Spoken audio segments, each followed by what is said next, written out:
You can develop albinoism.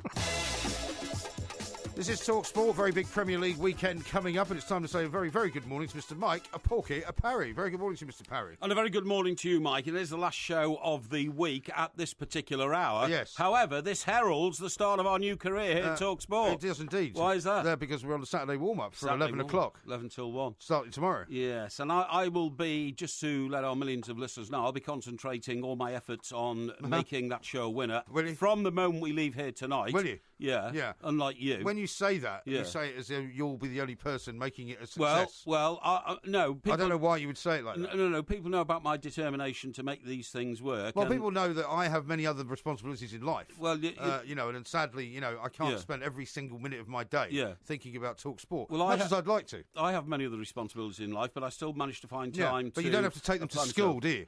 You don't have to pick them up from school, well, and you don't have to cook for them, and you don't have to spend time with them, and you don't have to walk them. Hang on. How many calls do you get a week from somebody who's got a leaking boiler? Pardon? I don't get any calls from there anyone you go. who says There you they've go. got. There Why you would go. some random person ring me up to say I've got a leaking boiler? Well, perhaps you have a property folio investment which you have to deal with. Haven't you got people to look after that stuff? Of course I have. But I mean, the trouble with you is you're a control freak. You should it's all being let at the centre. It's all being at the centre of your own universe. You see, everybody knows that you're at the centre of your own universe. Well, I mean, you're the greatest example of being at the centre of your own universe of anyone I've ever known. Well, where else? Who's well, I'm at the centre of the universe. Hang on, right? Who's got a universe? They're not the centre. You are not at the centre of the universe. Are I didn't say that. I said at the centre of my own universe. Yeah. If you're not at the centre of your own universe, then frankly, you are a loser. And there are, 99% of people in the world are losers, 1% are winners. So you have surrounded yourself with this so-called universe. No. And, if you complain about being busy with it all the time and people ringing you up to say their boiler's broken down, then you're doing it wrong. No. Because, you should now be of the age where you can kick your feet up and wait for somebody else to sort that out. No, I'm of an age where I'm totally on top of things and in control. Now, talking about losers in life, by the way... Yes. It doesn't matter how many world titles you've got. It doesn't matter if you're the most successful darts player of all time. Yes. It's a bit unfortunate when a tabloid newspaper suddenly publishes information saying that you're having a bit of a problem with your current wife, who might be your ex-wife. Well, they got divorced, I believe, in 2014. But it was very acrimonious. Yes. And of course, we are talking about Phil the Power Taylor. Phil the Poorer Taylor, as he's now become known. Exactly. One headline this morning says Phil the Poorer Taylor. He's had to give away 5 houses, according to this report. Yes. A sum of money heading up towards £1 million. Not far off, 830 grand. 830 grand, and all in all, doesn't look like a happy situation. It's what they call a clean break settlement. Clean break settlement, yeah. I think it's, isn't it? Doesn't that make Phil the Poorer a clean broke? Well, clean broke is probably not bad. Although, according to the figures that I've seen, he's worth something like 3.4 million. Yeah, and he makes about $1 million a year. But I bet you any money, because of the amount of money he's had to give out. Supposedly he owns 14 homes. He's got to give away 5 of them. So he's a very wise investor. Well, but I bet you as well, though, once this deal goes through, that she may do what many women have done in the past, which is to attach go back some of his, get it varied. Well, no, and go back and say I'd like to attach some of his future earnings. Yeah, well, because now that I've got 5 houses to run, actually 830,000 quid doesn't go very far. Go a long way. Well, they return an investment income, of course, so that should look after them. But no, I think a clean break means clean break. I think that means that's your loss, and you're away. Yeah, it does. But what I'm saying to you, and I know a little bit about these matters, as you can imagine. Yes, it has not been unknown in the past for women who have received a clean break settlement to come back for more. Well, yes, you're absolutely right. And we do know, of course, we actually have some colleagues who shall remain nameless whose divorce settlements were so horrendous that they'll still be paying them out in 20 years' time. Exactly right. Linked to future earnings, pensions, all sorts of things. Well, that's it. She's got his pension as well. Yeah, I know. Yeah, that's a shocking... So maybe he's going to have to start throwing the darts for a bit longer than he thought he was planning to. Maybe. And let's be absolutely clear here to our millions of listeners. We're not being judgmental here just because we are two males. We're not saying, Phil the Poorer is good and Phil the Poorer's ex-spouse is not so good. Not saying that at all. We're just saying that when these situations happen, they're very tragic and they do involve the consequences of mass misery, which is sometimes reflected in economic pain. Mass misery. By the way, talking about economic pain, what about the story from Gunwharf Quays tonight? A lot of people have been on Twitter about it, asking me whether you were okay. Well, I am okay, and thank you very much indeed. You weren't actually down there today, were you? No, I wasn't. Gunwharf Quays, of course, is the huge shopping development on the edge of Portsmouth Harbour. That's right. I live on the other side of Portsmouth Harbour, and an unexploded bomb was found on the bed of Portsmouth Harbour this morning. And I'm getting a bit worried because only a month ago, when I was there, an itinerant torpedo was found floating around. An itinerant torpedo? Yeah. My goodness me, Yeah. what, for the Second World War? From the Second World War, yeah. Right. So, I mean, when you think that my father set sail from just round the corner from Portsmouth Harbour. Well, so you say. No, he did. There's no doubt about that. That's on the record. On the D-Day landings in 1944, which is now 62 years ago. Yeah. And to think that the bombs that were dropped on Portsmouth by the Luftwaffe, in the Blitzkrieg in the 1941, 42 years, are still there, sitting on the bottom of Portsmouth Harbour, and that World War II. I mean, how can you imagine that a torpedo from a submarine has been floating around somewhere in the sea off Portsmouth for the last 62 years without anything hitting it? Seems amazing, doesn't it? It does seem amazing. Seems absolutely incredible. But luckily, everybody's fine. But apparently, it was closed off for quite a long time today. It may still be closed off. The thing about Gunwolf Quays is it is exactly that. It's a quays that used to be a set of warehouses, allied very much to the shipping industry, if not the naval industry. Right. And they all got knocked down, and they built a shopping centre on top of it. So, as you get to Gunwolf Quays, you can see that the water, when the tide comes in and goes out, goes right under Gunwolf Quays. Yes. So they had to close it because if the bomb dislodged or moved, it could have been swept under the whole of the shopping centre. They could have made quite a big improvement on Portsmouth then if it had gone off, couldn't they? That's very hard. That is shocking. That. I mean, Why? Why are you trying to alienate the people of Portsmouth? The good people of Portsmouth. I'm not trying to alienate anybody. People of Portsmouth are suffering because of the ridiculous defence cuts forget, implemented don't by forget. the last Prime Minister, David Cameron, who scrapped the Ark Royal and then cut defence spending massively and has put a lot of people in Portsmouth into difficult straits. I mean, it's an utter disgrace. Yeah, well, don't worry about that. And for you now to start taking the mickey out of the people of Portsmouth. It's not the most picturesque part of Britain, is it? What? It's not the most picturesque part of Britain, Hampshire is a beautiful county. I'm talking about Portsmouth. Portsmouth's in Hampshire. Yeah, I know it's in a beautiful Hampshire. county. I did not say Hampshire. Have you ever been to the Isle of Wight? I said Portsmouth. Of course I've been to the Isle of Wight. Isle of Wight's beautiful. I've been to the Isle of Wight many times. Isle of Wight's beautiful. The Isle of Wight is a lovely place. Yeah. Some guy got in trouble for saying that it was slightly backward, so I'm not going to go down that particular road. No, don't go down that road. Yeah. The Labour sort of... The man was a complete oaf and an idiot. He was a Have you complete ever been to Old Portsmouth? Yes, I have. Fabulous. We did a show in Portsmouth. Yes, that's right. But Old Portsmouth... We did a show in Portsmouth Guildhall. Georgian houses. Which is down in the centre of the town. Yes. And I have to say, I've never seen scenes like it since, the last time I looked at Hieronymus Bosch painting. What? A Hieronymus Bosch painting. What do you mean? Well, it was like a scene from hell. What was? Portsmouth after sort of 11 o'clock at night. Well, I mean, any major city is like that in this country because, unfortunately, politicians like Tony Blair decided to have a 24-hour drinking culture. Yeah, the politicians wreck all our lives. No, they don't. Cameron wrecked our life. No, they don't. Blair wrecked our life. Rubbish. Harold Wilson wrecked our life. Ted Heath wrecked our life. Absolute I'd like rubbish. to get hold of politicians and make them go and live in the places they created. Really? So, for instance, Harold Wilson should have gone and lived in a tower council block, on the 32nd floor in somewhere like Lothian or Kirby or somewhere like that, right? Tony Blair should have gone and opened a soup kitchen in somewhere like Baghdad because he was wholly responsible for smashing the country up.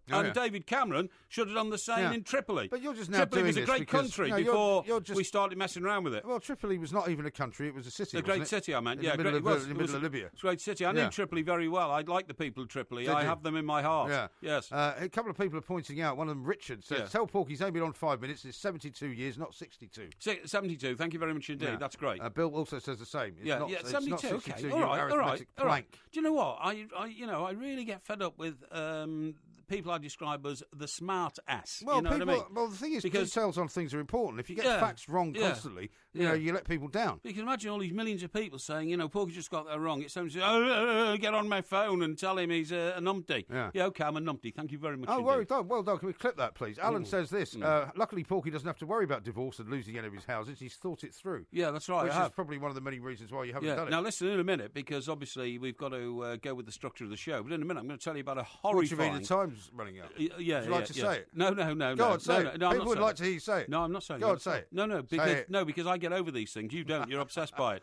But a horrifying incident took place on my way home last night. Horrifying. Horrifying. All right, we'll talk about that. I'm lucky to be here, by the way. Oh, are you? Yeah. Well, I feel very lucky to be here as well. Isn't that nice? The Cat Protection League have denied responsibility for the explosive device found at Porky's Quayside residence, says Becky. Oh, I see what you mean, yeah. This is Talk Yeah. Sport.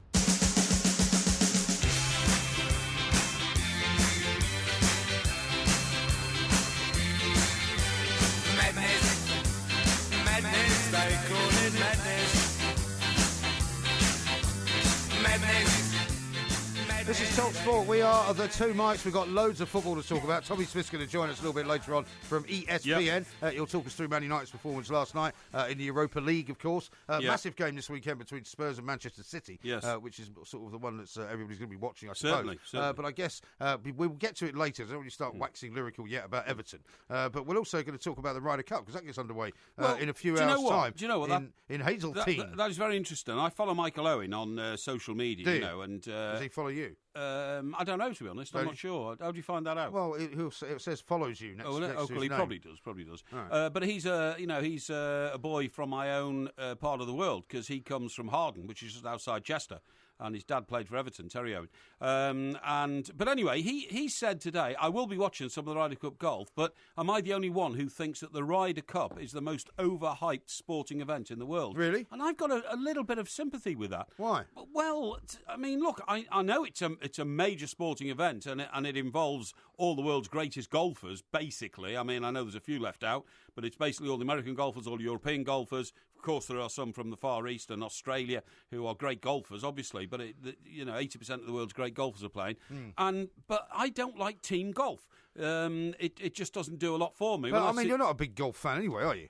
I mean, you've covered golfing events and you've been to various Opens. Yes, and that's absolutely, fine. yeah. And they are great events, I think you'd be right in saying. Yeah. But I mean, team golf has a different feel to it. I know it does, yeah. But my feeling, you're absolutely right in saying, you're a huge golf fan. Well, I suppose I'm not a huge golf fan. But in the same way as what I find appealing about cricket is watching the highlights, in a 20-minute package of a day's play. Yeah. I find exactly the same about golf. Well, also one-day cricket can be very entertaining. Yeah, one-day cricket is very entertaining. People would accuse me of being not a purist on cricket. Yeah, and sure. Not aficionado. Sure. And I would admit that. I've never been to a test match. I've never sat in Lord's, grandstand, or I've never been to the long room, and I don't particularly want to because it goes on too long. No, I agree, but I like watching the golf highlights of the evening, because I do find it tedious following golf round, a course for like the whole of a Sunday on the last day of a competition. But I think in order to do that, you have to be a real golfer, actually. Sure. But what I'm saying is this: when you watch the Open of the US Open, the Open, or any of the majors, the Masters or whatever. Yeah. The players are there in gladiatorial style against each other. I mean, for instance, you don't see at the start of the Open all the competitors sitting down on four benches with their arms crossed and having a team picture taken. No. And the team picture thing for me just doesn't. I think there is a little. It. I mean, I have to agree with you in some ways. There is a sort of over the top thing about it. Absolutely. And also this whole business of the way the crowd gets whipped up into a frenzy and they're all sort of shouting and punching the air and then 2 days before, as we've seen today, the official dinner and the captain standing up telling each other how much they admire each other and all this kind of stuff. It's all way over the top. Anyway, listen, more of that in a minute. I need to tell you about the horrifying incident. Oh, yes, and this is truly horrifying. Horrifying incident? Yeah. So when did this happen? This happened at 4:50 a.m. this morning. So I'm wending my way back down to Stockbroker Belt, and I come off the A3 and decide to go through the towns of Stockbroker Belt, Surrey, rather than going right down the A3, okay? Right. Because it's quite pleasant at that time in the morning. There's no traffic, okay? So I'm going through a town called Sutton, okay? Yes. And it's got a one-way system. Uh-huh. And I'm following a bus. Right. And as we come off the... So you're in a one-way street, basically? It's a one-way circular system around the town of Sutton, which ends with you turn left to go up past the station and then down what's called the Brighton Road to go further down to places like Esher and Cobham, right? Okay. So the bus is in front of me, and I have to admit, at that time of the morning, you're daydreaming a little bit. What, you mean you're not driving without due care and attention? I'm driving with due care and attention, but there's no traffic on the road apart from this bus in front of me, and buses don't go very fast. What number bus was it? I think it was N64. I think. Okay. I think. All right. So anyway, I'm obviously thinking about the show that we've just done, and you and I had a bit of work after the show last night, and I'm worrying about whether things that we've electronically transmitted have gone, all that kind of stuff. Oh, yeah. And all of a sudden, my absolute horror. The bus is careering backwards towards me. Careering well, what sort of speed were you doing? About 25 miles an hour, I would imagine, Yeah. because I'd just come off a junction and I was, speeding up a little bit. Right. But I mean, I don't have my foot down or anything like that. So the bus which you were following has now changed direction. Well, it was actually a what you call it, a visionary image. What you call it? A what? A visionary image? No, what do you call it? It was, it wasn't real. A mirage? No, it wasn't real. What was happening was an optical illusion. Optical illusion. Thank you. That's what I was looking for. Yeah. So the bus is hurtling backwards towards me, and I braked fiercely to the point where the seatbelt tightened up on me. Yeah. But fortunately, the bag didn't inflate. That would have been disastrous. Yes. And I braked very, very sharply, and Doesn't your car have like a warning system and it brakes automatically with something like that? I think it did. Yeah. I think it did because it all happened so quickly. Yeah. And then I stopped and I'm 4 inches away from the bus. Right. But there was also, I was aware of a bang, an explosion. Uh-huh. And I thought, crikey, it looks to me like that bus's engine's blown up. And what I thought, the optical illusion of it coming backwards towards me, wasn't that at all. It had stopped dead, and I hadn't, and I was careering into the back of the bus. Yeah. You see what I mean? Yeah. And so it was only through my, lightning-fast reaction. Or the reactions of the car. Or the reaction of the car, I think, which stopped it. And I was quite shaken, and then there's a load of steam and smoke coming from the bus. Blimey. I thought, what's going on here? So I backed my car up just in case the bus was going to start moving backwards, Or explode. Or explode. Absolutely right. I thought there might be a fire. You're absolutely right. I thought there was going to be a fire or something. Because there was a picture today of a car going on fire on some road around London. Is that right? The fire brigade had put out a warning. Yeah. Be careful your car doesn't go on fire. Anyway, so I get out of the car and I walk to the front. Yeah. And obviously, I'm concerned, somebody might have been hurt or something, might have been knocked down. And to find a people carrier taxi embedded in the front of the bus. So at the opposite end from where your car was? Yes. Right. So having come the other way? Having come the other way. What, down a one-way street? No, it was a two-way street, but the people carrier was coming down... on the side of I thought you said it was a one-way system. I'd said I'd come off the one-way system and gone down the high street if you'd listened. Well, no, I missed that bit out. Well, you told me it's a whole one-way system. And I'd come off the one-way system was going down the high street. How many times have I got to tell you? Calm down. And the high street is two ways. Right. So anyway, I walked around and I can't believe what I'm seeing. The bus was absolutely in the right position. Yeah. But the people carrier was embedded in the front of the bus. Blimey. And it, now look, you can't make judgments on this because obviously there's going to be a police inquiry as to how this happened. Yes. And when we were young reporters, we were told, no, you don't talk about cars crashing into each other. You say a collision occurred, okay? Right. Because we don't know whose fault it was. It certainly couldn't have been the bus driver's fault because he was on the right side of the road. It been an RTA. Which road traffic accident. Yeah. That's right, yeah. Anyway, fortunately... Were there people in the people carrier or just a driver? Just a driver. Yeah. But I immediately went to the car to see how he was.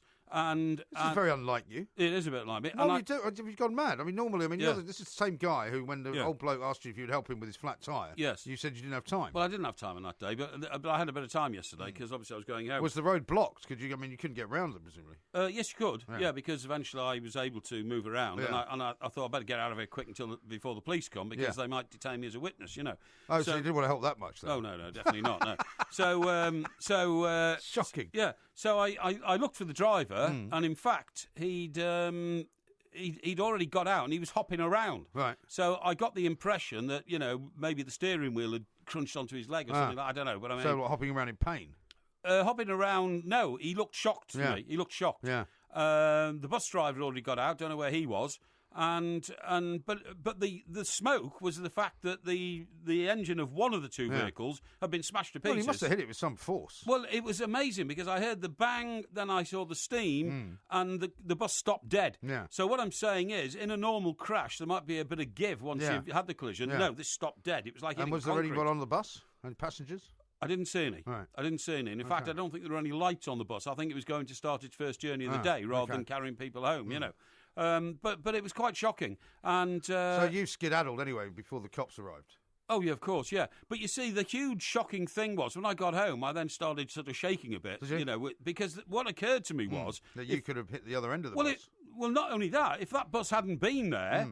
I'd have come off the one-way system into the high street. Yeah. I'd have been the first vehicle that the people carrier on the other side might have careered across the road and smashed into. Sure. I could have been badly hurt, injured, Indeed. or dead. And, and this occurred to me. Well, only you would think of that. Well, I mean, you weren't. It didn't happen. So, why would you worry about that? But my worst nightmare... Why would you worry about that? Well, because it could have happened. Yeah, but it didn't happen. Well, it could have done. Thank God the bus was there. But that's the difference between you and I. What? Because I wouldn't have... my thought process would not have been, that could have been me. Yeah.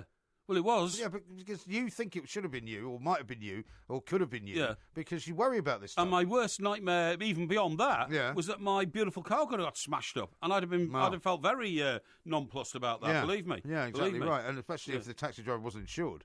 Well, I assume he was, because it's quite stringent regulations about people who drive public service vehicles in this country, so you have to assume he was, But, I mean, it was a shocking moment, but anyway, there we go. Thank goodness you managed to survive a crash that you weren't in. Yes, exactly, Good luck with future crashes that you're also not in. I totally agree with you. Long may your luck continue. I totally agree with you. And for fleeing the scene of an accident, I'm not so plussed about that. Absolutely. Now, listen, we just talked about... the time, by the way. Don't worry about the time, because I've got some very interesting stuff to talk to you about. Yeah, about my friend Joan Collins. Joan Collins? Yeah. Where's the picture of you and her? I'll bring it in I'll bring it in tomorrow. Well, we're not working tomorrow, are we? Yeah, we are. Tomorrow's Saturday. We'll talk People don't want to see it on the wall. I'll bring it in next week. Okay. I'll bring it in next week. Here's one from Nick in Plymouth. He says, Porky's not as annoying as 2 nights ago, being so aloof and dismissive, wearing his FA hat. I don't blame MG for wanting to punch him. Look, we've talked out the FA story. No more of that tonight, thank you. No, thank you very much. We all know what happened. There's only one person in the world that doesn't know what happened. He's on his way home. We know what happened. This is Talk Sport.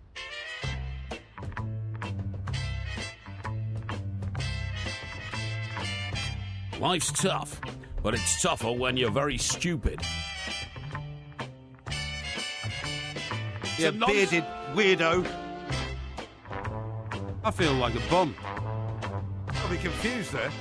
Yeah, what's all this about? Clips of the week coming up. It is, isn't it? Well, it's on the buses theme as well. Oh, of course it is, yeah. Which you may remember from your time watching those kind of programs. Oh, definitely. In fact, one of these days I'll do a Porky Vision TV review on the buses. I think you already have done. Yeah, I think I probably have. It's a classic comedy one, yeah. By the way, there's a game on as we speak. First quarter, just 11 minutes to go.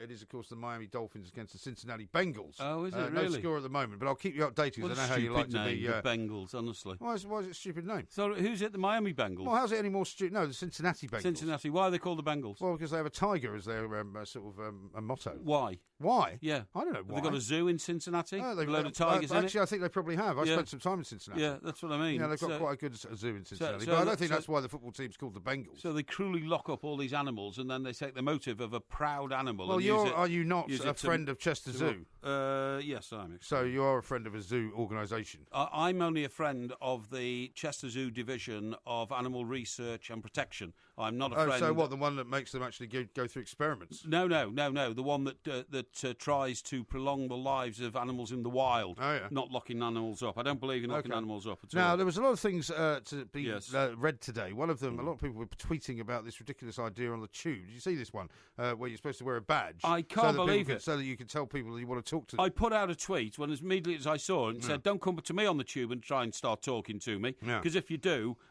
you will get a negative reaction. A short, sharp rebuke. No, not even that. Well, you don't even go on the tube anyway, do you? Yeah, I do. Sometimes I do. But if anybody comes up to me on the tube and starts talking to me, I think they're a weirdo. I mean, I don't want to talk to them. I do not want to talk to people on the tube. Thank you. Neither does anybody else, by the way. Then they see a fellow traveller and they think, well, this would be somebody good to talk to. Whose mad idea was this? Oh, I think it's a bit of a sort of. It's not actually the tube's itself idea. I think it's some kind of one of these sort of PR groups that's come up with this idea. Oh no, it'll be those similar sort of people that brought the guardian angels to this country on the tube to save us all from being mugged when there was no mugging going on. By the way, I've got to read a few responses here to my almost tragic situation last night. Oh yeah. Thank God Porky wasn't injured or his car damaged in a bus near miss. He must feel very good. And this one here, Porky, only for my lightning fast reaction, it could have been a disaster. Ha ha, classic. Yes. Says the man from the two mics. Well, there's also one that's come in as well from somebody who's got some sympathy for the cab driver in question, because not only did he have to go through a terrible trauma by crashing into a bus, which obviously he wouldn't have wanted to do, but he said, imagine the terrible nightmare when he woke up. Stephen says this, as if it's not bad enough crashing into a bus, imagine the guy's horror when Porky's first on the scene. It goes from bad to worse. Oh, that's a bit harsh, isn't it? But anyway, talking about transport, we were talking about the tube. No, if anybody comes up to me and starts talking to me on the tube, they're a weirdo. You don't talk to people on the tube. Well, I mean, it's not something people do. Most people don't. But, it was turned into a north-south thing, though, because people said, in the north of England, everybody's very friendly, everybody talks to everybody. They are. Well, yeah, but isn't that a kind of ludicrous sort of broad brush approach to life that doesn't actually ring true? No, that's very true. I mean, we went to Whitley Bay last weekend, right? Yeah. I didn't find myself walking through the streets having people come up to me talking to me all the time. Well, people don't like you very much because you have this austere presence. Well, I give off I give off a vibe that says, maybe don't talk to me. I don't know, but I mean, I think it's completely wrong to put out this myth, which is that all people in the south are horrible and all people in the north are really friendly and nice. Well, but people in the north of England are a lot more amiable to each other than people in the south, and that's because of the pace of life. A lot more what? Amiable. Amiable. Yeah. Do you mean amiable? Yeah, exactly. That's What's exactly amiable? what I said. I mean, you know as well as I do that the least friendly people in the world are people who live and work in New York City. Because they simply don't. Yeah, but you see, that's not true. No, Mike, it is. If you open a door for somebody... It was true in the 80s, but it's not anymore. OK, well... Ever since 9/11, it's become a very friendly city. All right, well, I don't get there as often as you do, so I can't comment on that. But, I mean, I know in the days when I lived there, you opened a door for somebody at, Macy's or something like that. They never, ever said thank you or anything like that. They just give you a weird look. Yeah, but that's not a New York thing. That's an American thing. In a similar way, in America, they never acknowledge being allowed into traffic. No. They never give you a little wave. They just don't do it. No, that's right. When I first went there, by the way, I saw English people in bars with American people, and they'd offer them, when you could still smoke in bars, a cigarette. Yeah. And the Americans thought that you were really weird. What were you doing offering cigarettes to other people? Yeah, it's like you just smoked your own. Yeah, you smoked your own because there's so many different brands. Now, I was going to tell you about Joan Collins, my friend. Oh, yeah, your friend Joan Collins. Yes. When was the last time you saw her? I haven't seen her that often. Well, why did you call her a friend then? Well, because I went to a 50th birthday party where we became, big. And now she's about 80-something. She's 83, I think. It wasn't her 50th birthday party. It was somebody else's. Oh, yeah, she was just a star guest. Well, that was 33 years ago. She was 50. No, it wasn't. She wasn't. It wasn't her 50th birthday when was party. It then? When was it? Yeah. It was more recently than that. Now then, let me just say. Was it this century? No. Yes, it was. No, Just yes, I very much doubt it. No, it was about 12 years ago, probably. Anyway, look, what I was going to say to you is this: we have had conversation. I'm not sure if we've had them on air or whether we've had them outside there when we've been talking, but we have sympathy for people who buy these massive houses and then their neighbours go and start digging down hundreds of feet and building swimming pools and everything under the houses. Yeah. We said that happened between Jimmy Page and Jimmy Page and Robbie Williams. Having a feud, and then you talked about Matthew Wright getting involved in it. Yeah, absolutely. We did talk about it on the air. Anyway, it's happening to Joan Collins. Is it? Dame Joan, 83, is outspoken in a complaint about the chaos caused by extensions in the swanky district of London, West London, where she lives. A property developer has bought the house next door to hers for, get this, right? Go on. £15.35 million. Right. That's £15.33 million, yeah. Right? And begun transforming it into a vast super home. The developer... I'm not sure what the relevance of this is, which is based in tax-friendly Jersey and backed by wealthy Russians. Well, what do you mean, what's the relevance of it? The relevance of it is that it's an offshore developing company. That's right. Which is not paying any tax. That's what the relevance of it is. You're right. That's true. Thank you for making that clear. Not at all. The developer is based in tax-friendly Jersey and backed by wealthy Russians. They are digging out the basement to create a huge complex beneath the terrace house.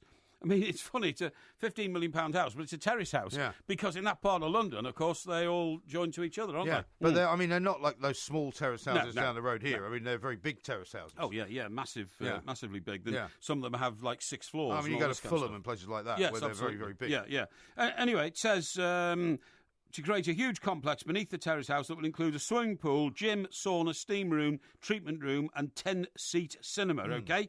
The 108-foot basement will stretch the length of the garden and beneath a Muse house on the other side that backs onto the property. I don't understand why you would want to do that, I mean, it's nice to have a swimming pool, and it's probably quite nice to have, a bigger space to live in. Yes. But I wouldn't want to be in a place where you couldn't have a window, would you? No, I wouldn't. I mean, you didn't want to stay in that place in Edinburgh because there was no window in the room. I wouldn't, except that if you're in a cinema, you wouldn't expect there to be a window. Well, no, but I mean, you don't need a cinema in your house. That's ridiculous. Well, I mean, that's totally over the top. Supposing you're a film producer and you want to make viewings. private Then buy a house somewhere outside of London and have a proper house. Because these people want to live in London. Yeah, they've got the money. Surely, in the end, it's going to do damage to the underground sort of, movement of London. Yeah. The water's going to be shifted around. People have warned about this before. I totally agree.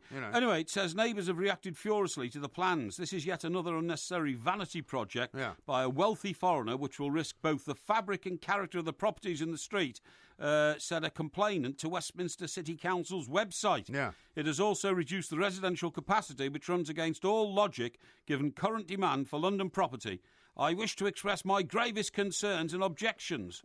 The protester claimed the project, which will take 2 years. Right. That's 2 Minimum. years. Minimum. Yeah, and by the way, there's an addendum to the story saying that lorries are, even as we speak, trundling up and down the square. Well, Dave, our producer, was telling us a story, wasn't he, yesterday, of a couple who complained about all of the same kind of problem. That's right. I'm not sure what sort of street it was, but a similar street. But one of the ways they got around it was they got the council to actually narrow the entrance to the street. Yes. Which you can do. That's right. With a couple of poles. So the lorries now can't go down the street. Yeah, and by the way, you see the number of cars that scratch themselves on those poles going through, knocking off mirrors and everything. Yeah. Anyway, just to finish this story, it was interesting, but it's starting to fade a bit, I agree.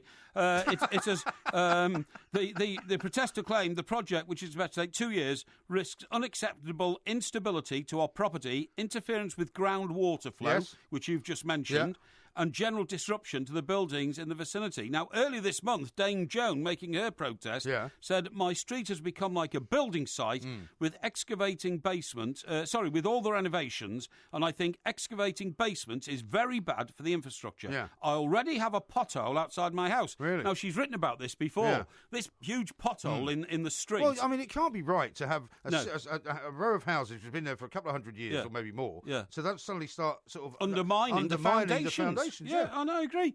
I already have a pothole outside my house, and even the council cannot address this to find out why the substance is happening. Right. So she's saying, you're only into it. The actress made the comments after Westminster Council announced Britain's first basement tax. Yeah. So they're now going to start... Well, do you remember that house? I think it was down near somewhere like Barnes or something like that, which just collapsed literally into itself. Into itself, yeah. Because some people were working on it. Unbelievable. And, I mean, there's bound to be those kind of things will happen more and more.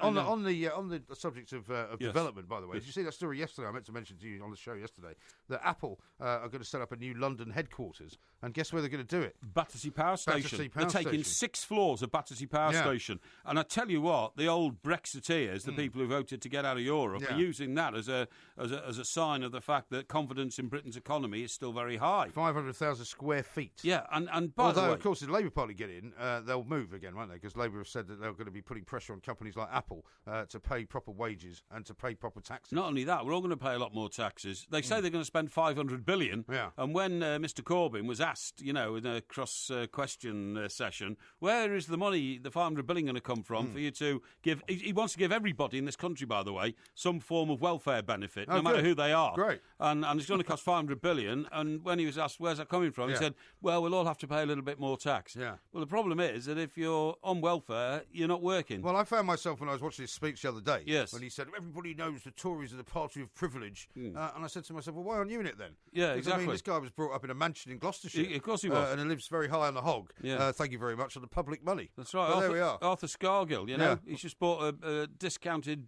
£2 million flat. Yeah. Well, we don't get into all that political stuff. We've got plenty of time for that a little bit later on. Coming up next, though, we're going to talk Everton, we're going to talk Spurs, Manchester City, Manchester United, loads of stuff with Tommy Smith from ESPN.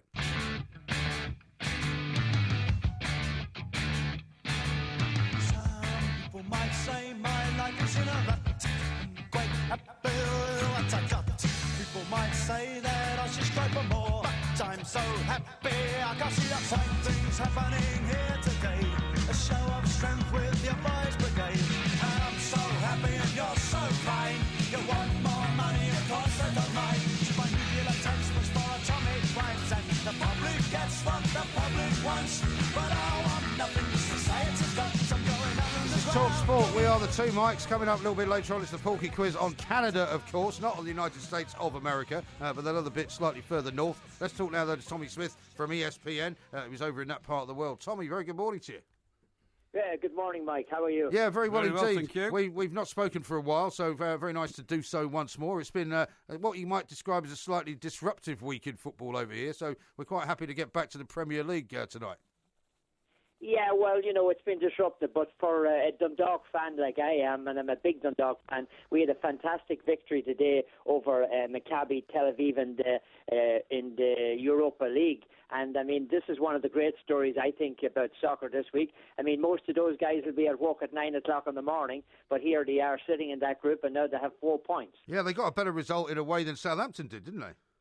Yeah, they certainly did. Southampton had chances, but they certainly didn't play like they've played so far in most of the games in the Premier League. I've been a kind of half impressed with what Southampton does this year, but they're kind of, up and down. You never know what to expect from them, do you? Well, they are a bit, and I mean, just to cap off the Europa League stuff, I mean, Jose Mourinho finally got a win in the Europa League after losing the first game. What do you make of his sort of progress at Man United?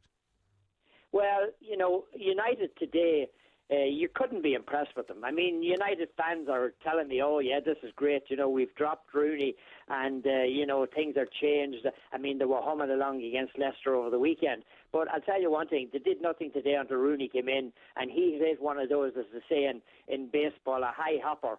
And when it's up in the air, Ibrahimovic was on the end of it. So they got a 1-0 victory. But between me and you, lads, their passing in the first half was absolutely diabolical. They were going into the box, and all they could do was pick out an opposing player with the ball. They couldn't seem to find somebody in a Manchester United jersey, and I think they were lucky to get away with a 1-0 victory. OK. Now, Tommy, where you are, can you tell us what view is being taken of the shenanigans involving the England football manager, Sam Allardyce, who's now, of course, stepped down?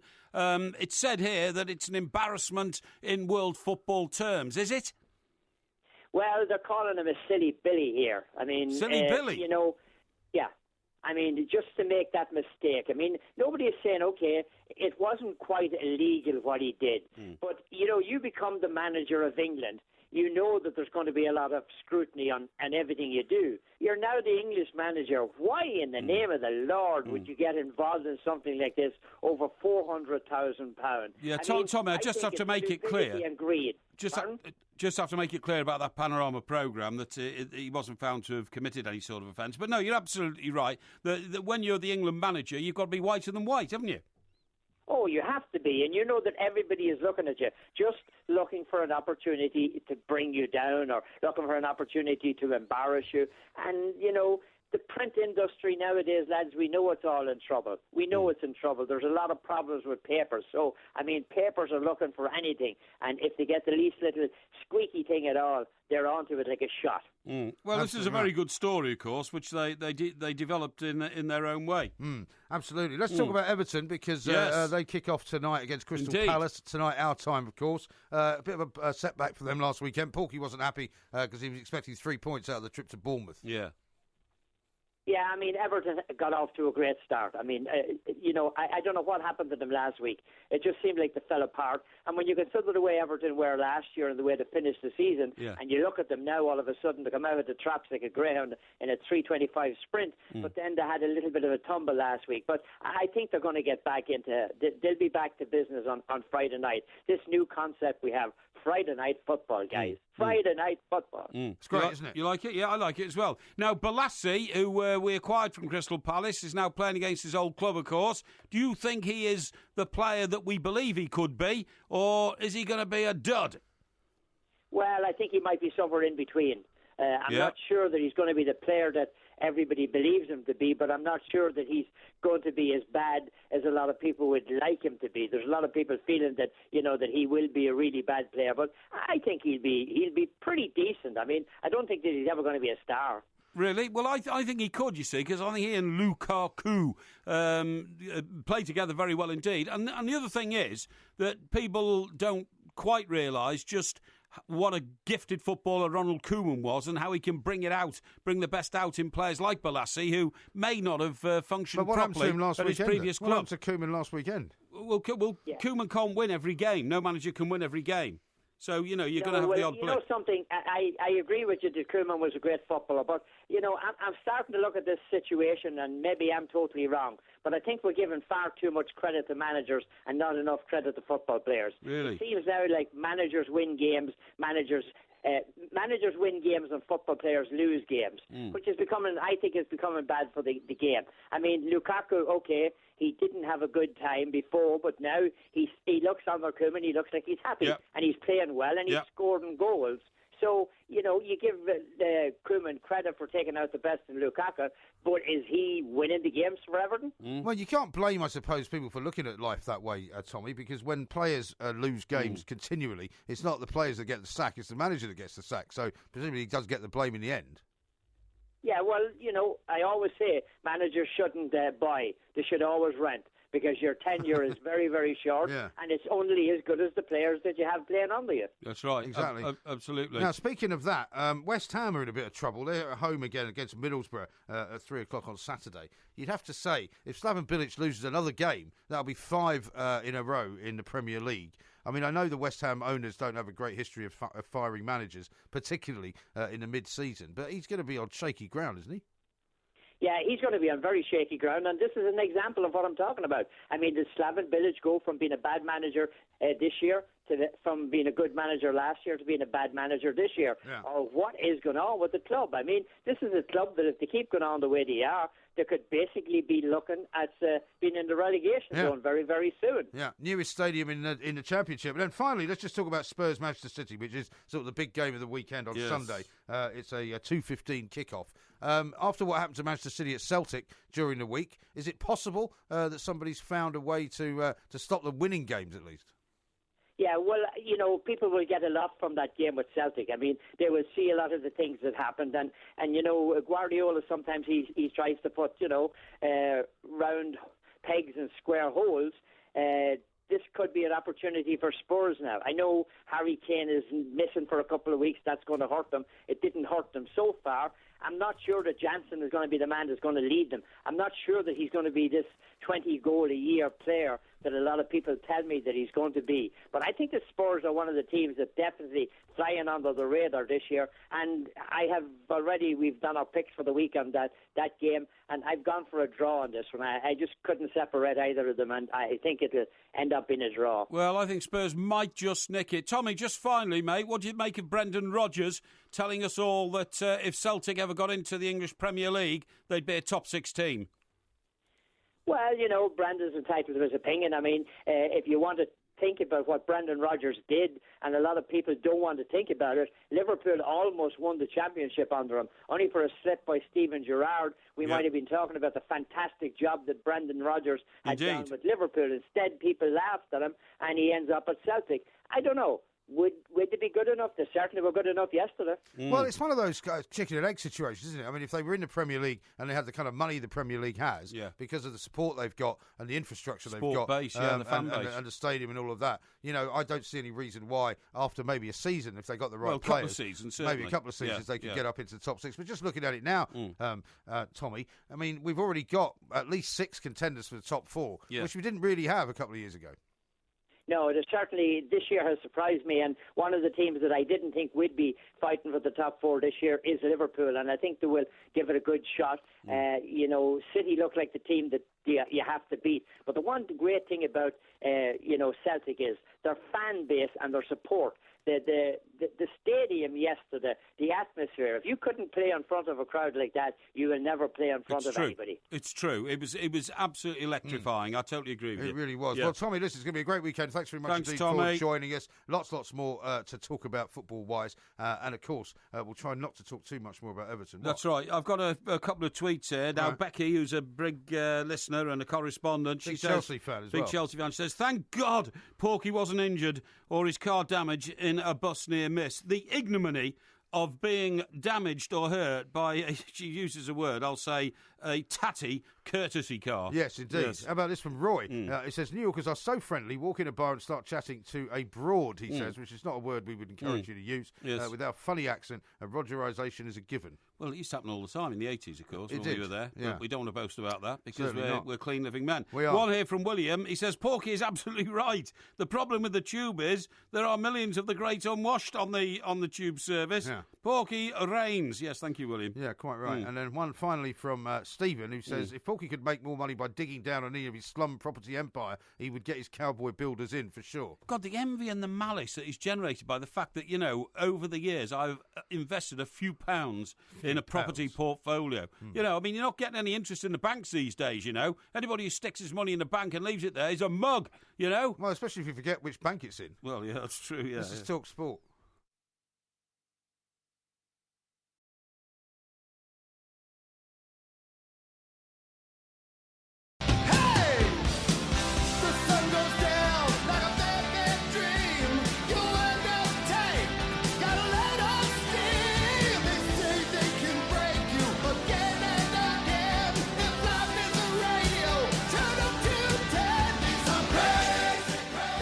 Sport, we are the two mics. We're going to be talking golf coming up in the next hour. The Ryder Cup gets underway in a few hours' time, of course. And it's the Porky Quiz as well. I've got some Liam Gallagher news for you, but I'll bring you that go on, coming up. Well, he's giving interviews now sort of everywhere. Yeah. He's given an interview, we told you, to Radio X with Johnny Vaughan. Yeah. He's given an interview to LBC. Mm-hmm. He's now giving an interview to Metro newspaper, which he was asked what was his most rock and roll moment, right? And he said, we went to Mallorca, about 15 of us, 2 weeks ago, came back on a private jet, and we were really drunk. I remember getting carried off upside down. Really? Sounds a bit like your trip to Mallorca. Except you came on your own. It does. I came on my own, and I was with you. And you got carried off by that very fragrant young woman. That's right. Or old woman, depending on your perspective. Excuse me, fragrant young woman, if you don't mind. Well, what sort of age is she? Well, I didn't ask her, but she looks in very, very good shape. Right.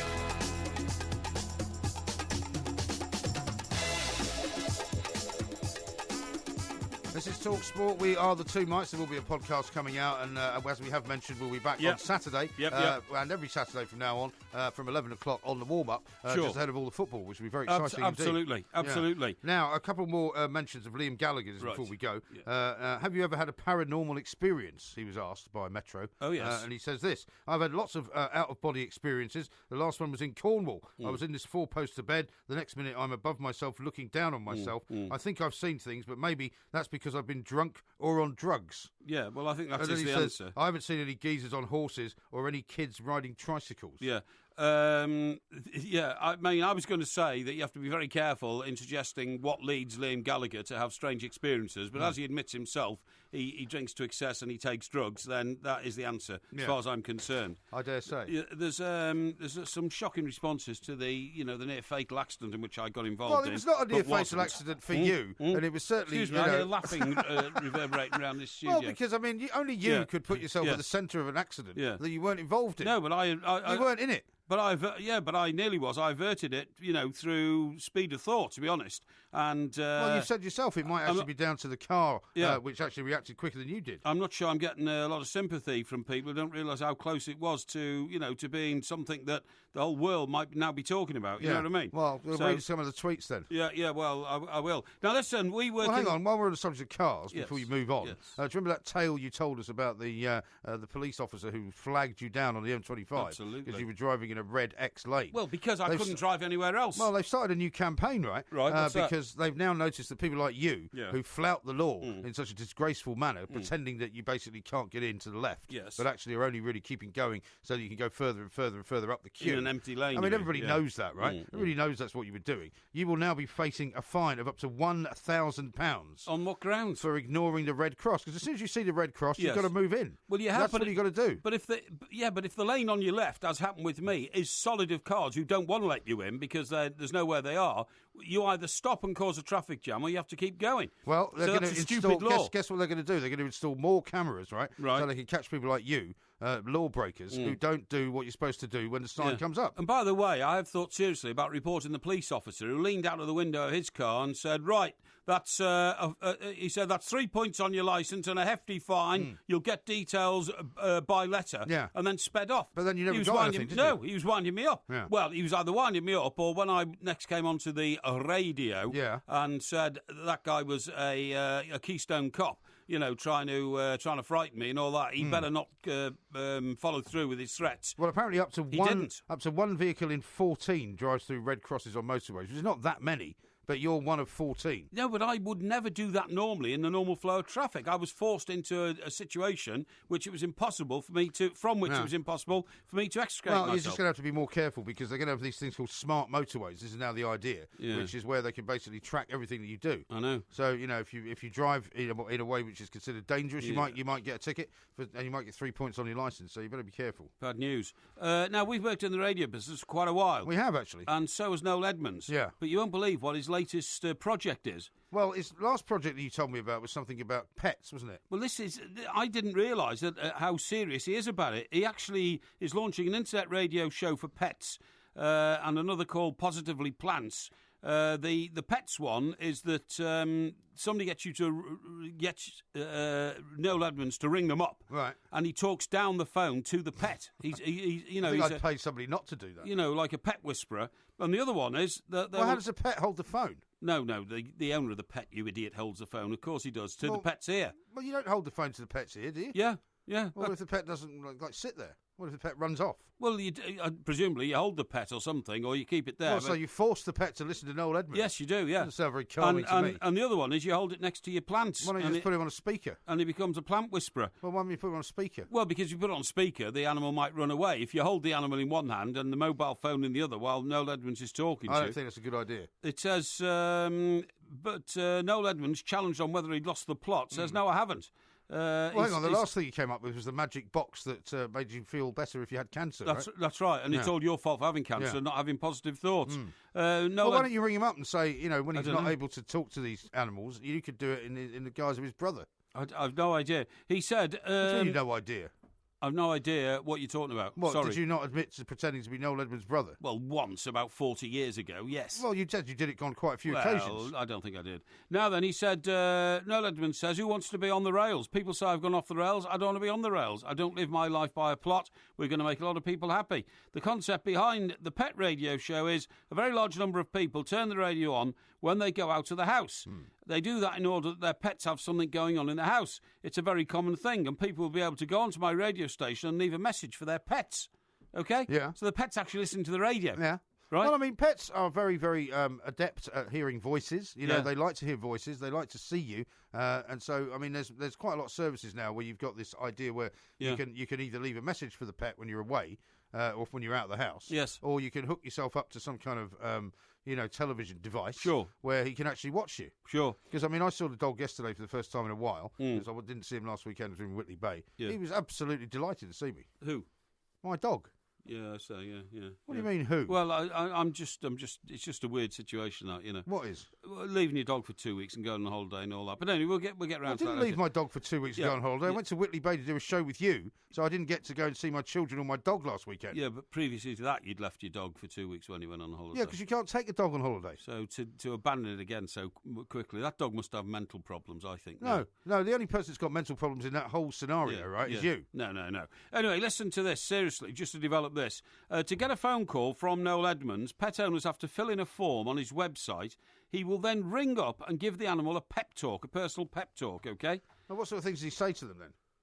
I don't know, to be honest. But he says tens of thousands of listeners tune into the stations through my website, Positivity Radio, have already taken advantage. Now, this is his claim. Right? We know what sort of response you get from listeners, and TalkSport genuinely has millions and millions of listeners, OK? Right. And we know what the percentages are of people who actually involve themselves in two-way radio, right? He says 4,000 requests have so far been made from pet owners asking me to give pep talks to their animals since I launched the service, since I announced publicly the launch of the service last week. Right. Now, that's an astonishing number of 4,000? From a lot of people have pets. Hang on, from an audience of zero. Yeah. From an audience of zero. Yeah, but he is Noel Edmonds, though, isn't he? He is Noel Edmonds, but from an audience of zero, he's got 4,000 people ringing him up. Yeah. I mean, you would normally say maybe 5% of people would respond, which means that already he must have an audience of between 80 and 100,000 people. Well, possibly. It's not out of the question, is it? In 1 week. Well, they're all pets, so some of them are pets. Maybe he's counting more than one. Well, listen, I wish him luck. We're in the radio business. Anything to expand it is a good idea. Maybe we should offer to go and do a guest spot on his radio show. Well, why not? And then you could talk to Ziggy, your dog, couldn't you? I could do. And say, hi, Ziggy, I didn't mean to abandon you when I went to Mallorca. I didn't mean to abandon you when I went to Whitley Bay.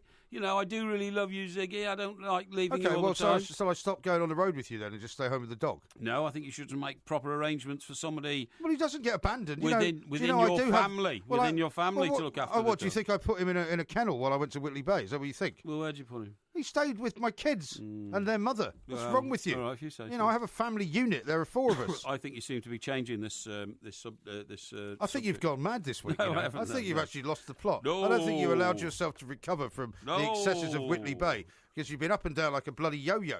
Oh gosh. Profane language now as well, eh? Well, bloody is perfectly acceptable at this time of night on the radio. You're losing the plot a bit. People have already said you lost it at the start of last night's show. Not at all. And you lost it at the start of the show before that. Not true. Incorrect. I think you're losing no, the plot, mate. people noted that the night that you were behaving in a bizarrely calm manner, pretending that you were still very much on the side of the FA, which you then recanted the following night. Nobody knows which position you were taking from one day to the next. No. Which are terribly inconsistent. I don't think you get enough sleep. And I think you've been more shaken up by this near miss than you saying so. It's just logical thought. Is that right? This is Talk Sport.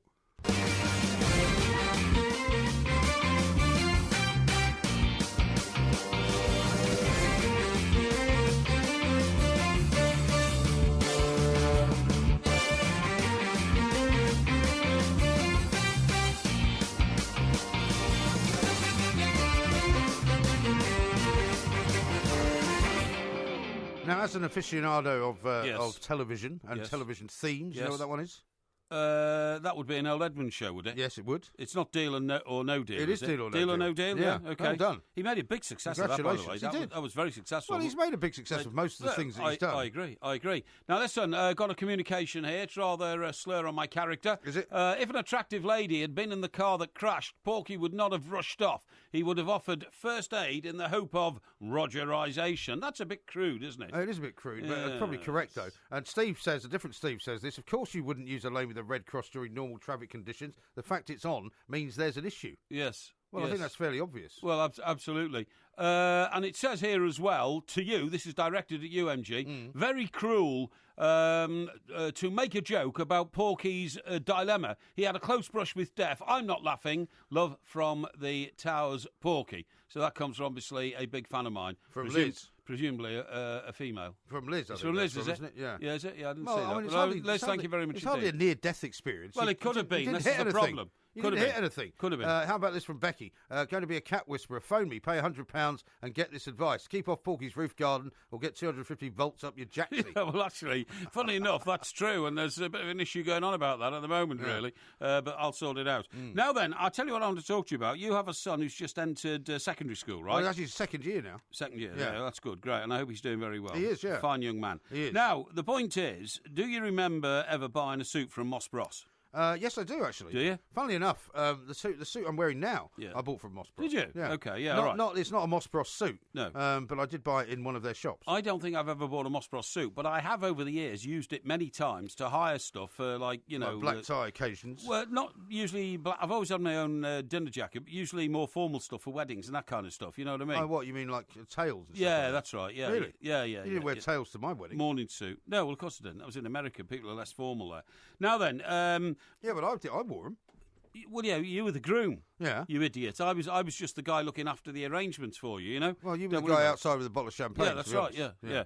Now then, it says here, Moss Bros, whose, sort of image had needed revamping and a new idea. The new idea is, and I didn't realise this, that British schools are now introducing prom nights, which are, just like America type things. Yeah. And it says the kids' prom business has become colossal. Yeah. And this is a spokesman, Brian Brick, chief executive of Brian Brick. Yeah, that's Brian a great Brick. Name. It is, isn't it? Brian Brick. Mr. Brick. Hey, Brick.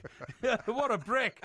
Oh, dear me, well, what great. a brick is one of those things that people say is a compliment, isn't it? It is. I mean, it's one of those slightly old-fashioned words. And when I first heard it, I said to somebody, pardon? Beg your pardon? And so this woman said, oh, yeah, he's such a brick. Yeah, he's such a brick. Meaning he's a very reliable person. Yeah, that's right, yeah. Whereas you'd think about it as being thick as a brick, you know what I mean? Yeah, exactly. But anyway, it says, now he's the boss of Moss Bros. So Brian Brick, boss of Moss Bros. Yeah. He says the kids' prom business has become colossal. It's as big a thing now as in the US. He said it's led to a turnaround in our business. We sell and hire out thousands of suits each year.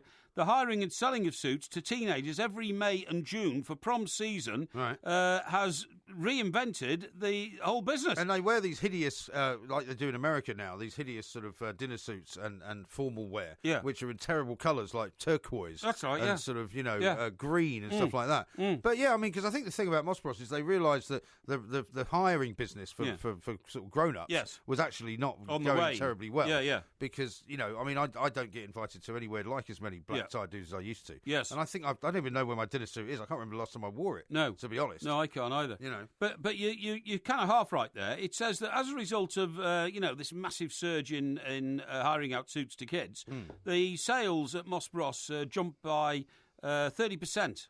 Profits, let by 30%. Yeah. To give them really great figures on total sales of 63.8 million. But they also changed the way they operated as well, because for a long time you only went there to hire stuff. That's right. Whereas they started actually selling things as well. Is that right? Yeah. Oh, they used to be just a hire agency only. Yeah, that was all they ever did. Yeah, I'm pretty sure. No, can't be. Yeah, I'm pretty sure. No, they've been tailors since the day that Mr. Moss and his brothers got together, haven't they? Moss and his brothers? Well, that's why it's called Moss Bros. Well, do you think they really are Moss and brothers? Yeah, they were. That's how sure? they started. I'm certain. Really? I'm certain. How do you think Marks and Spencer started? Well, Mr. Marks and Mr. stall Spencer. in Leeds Market. How about that? Yeah. That was Mr. Marks and Mr. Spencer. Yeah, okay. Anyway, it says alongside the booming prom market, they're also benefiting from booming sales of suits for large events, not large people, such as Ascot. Oh, yeah. And growing a growing customer base among younger and older men attracted to the range and quality of its suits. So what they're saying is that Ascot used to be sort of dominated by patrician, elder, successful, sometimes retired businessmen and the upper classes. Yeah. It's now not. It's now young executives making money in the city and all that. Well, I bought this, as I say, I bought this suit from Moss Bros. Yeah. Because, they have quite a good selection of very good designer suits. Yes. And that's why I went there. Well, funny you should say that, because it says that since they started selling suits or developing that part of the business, they've become the third biggest seller of men's suits in Britain and are quickly gaining market share on the number one biggest seller of suits in Britain, who is... Which is what? I mean, I'm very reluctant to say Marks and Spencer's. It is Marks and Spencer's, yeah. Yeah, see, because the problem with Marks and Spencer's, if you go there, the only thing you can buy there is Marks and Spencer's clothes. That's right, yeah. Which I don't particularly like, to be honest. Yeah. Whereas if you go to Moss Bros, you can get all sorts of different... This one, for example, is a call it a Zegna. Yeah, what's a Zegna? I can't remember the name of his first name. Who? Zegna, he's an Italian designer.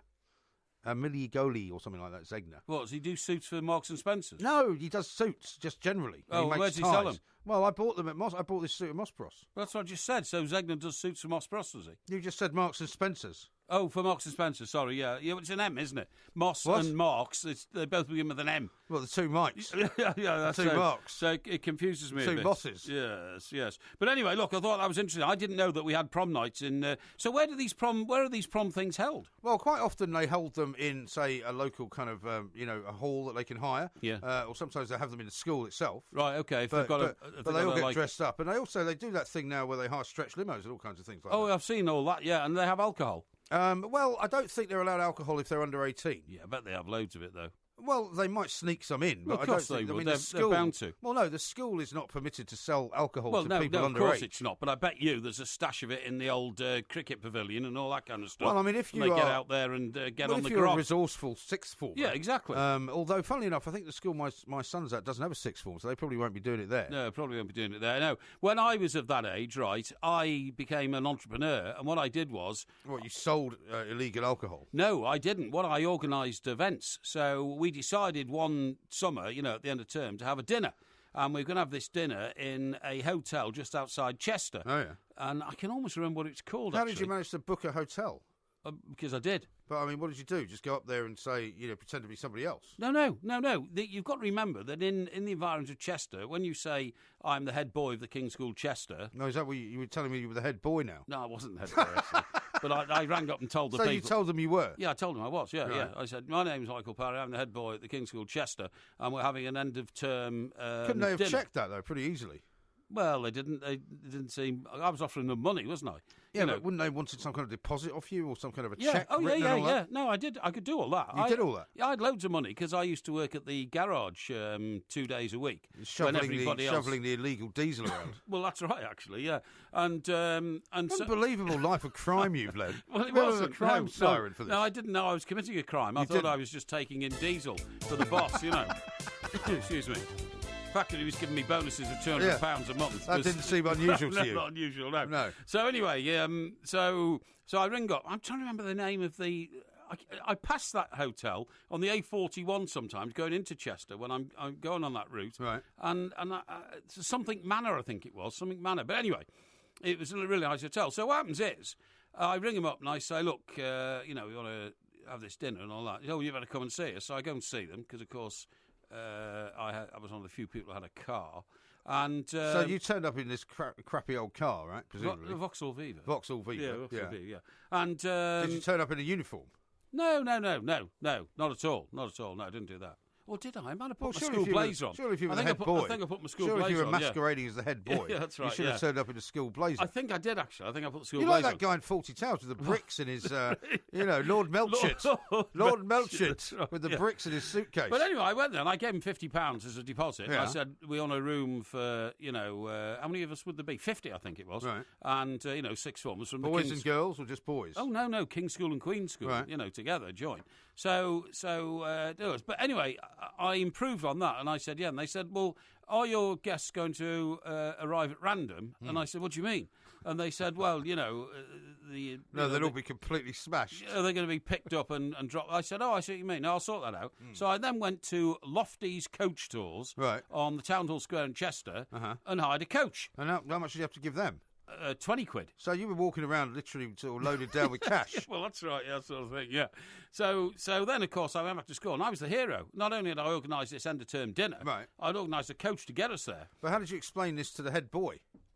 Who you had been misrepresenting? He was a real book swap bore. Right. So we didn't invite him. He wasn't invited, and he never got to know anything about it, to be honest. And so did it go off without a hitch, or did you get landed with a big bill for damage? No, there were a series of drunken episodes because we were only like 17 and 18 at the time. And presumably in this room they couldn't serve you alcohol, then, could they?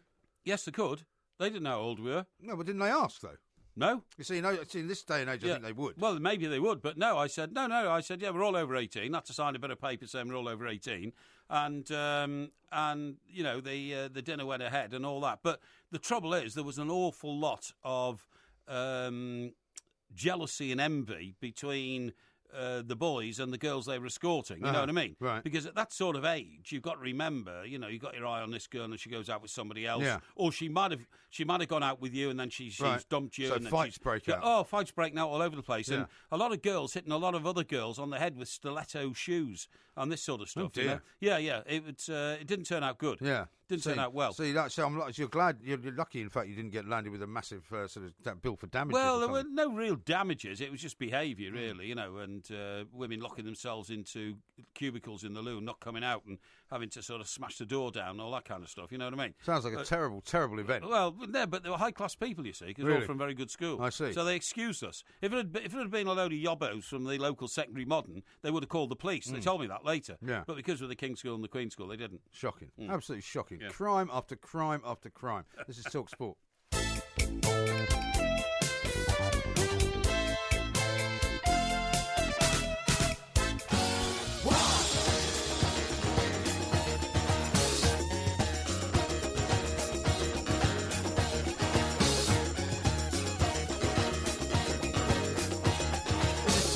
We are the two mics. Porky Quiz coming up in the next hour, of course. It's on Canada, a place where Porky has been very regularly, and also a place where the Duke and Duchess of Cambridge are at the moment, which is why we're doing it. Yeah. Now, I don't know why William has sent this in. He says, trying to imagine Porky in a sauna with a towel wrapped around him. Why? It will never happen, though.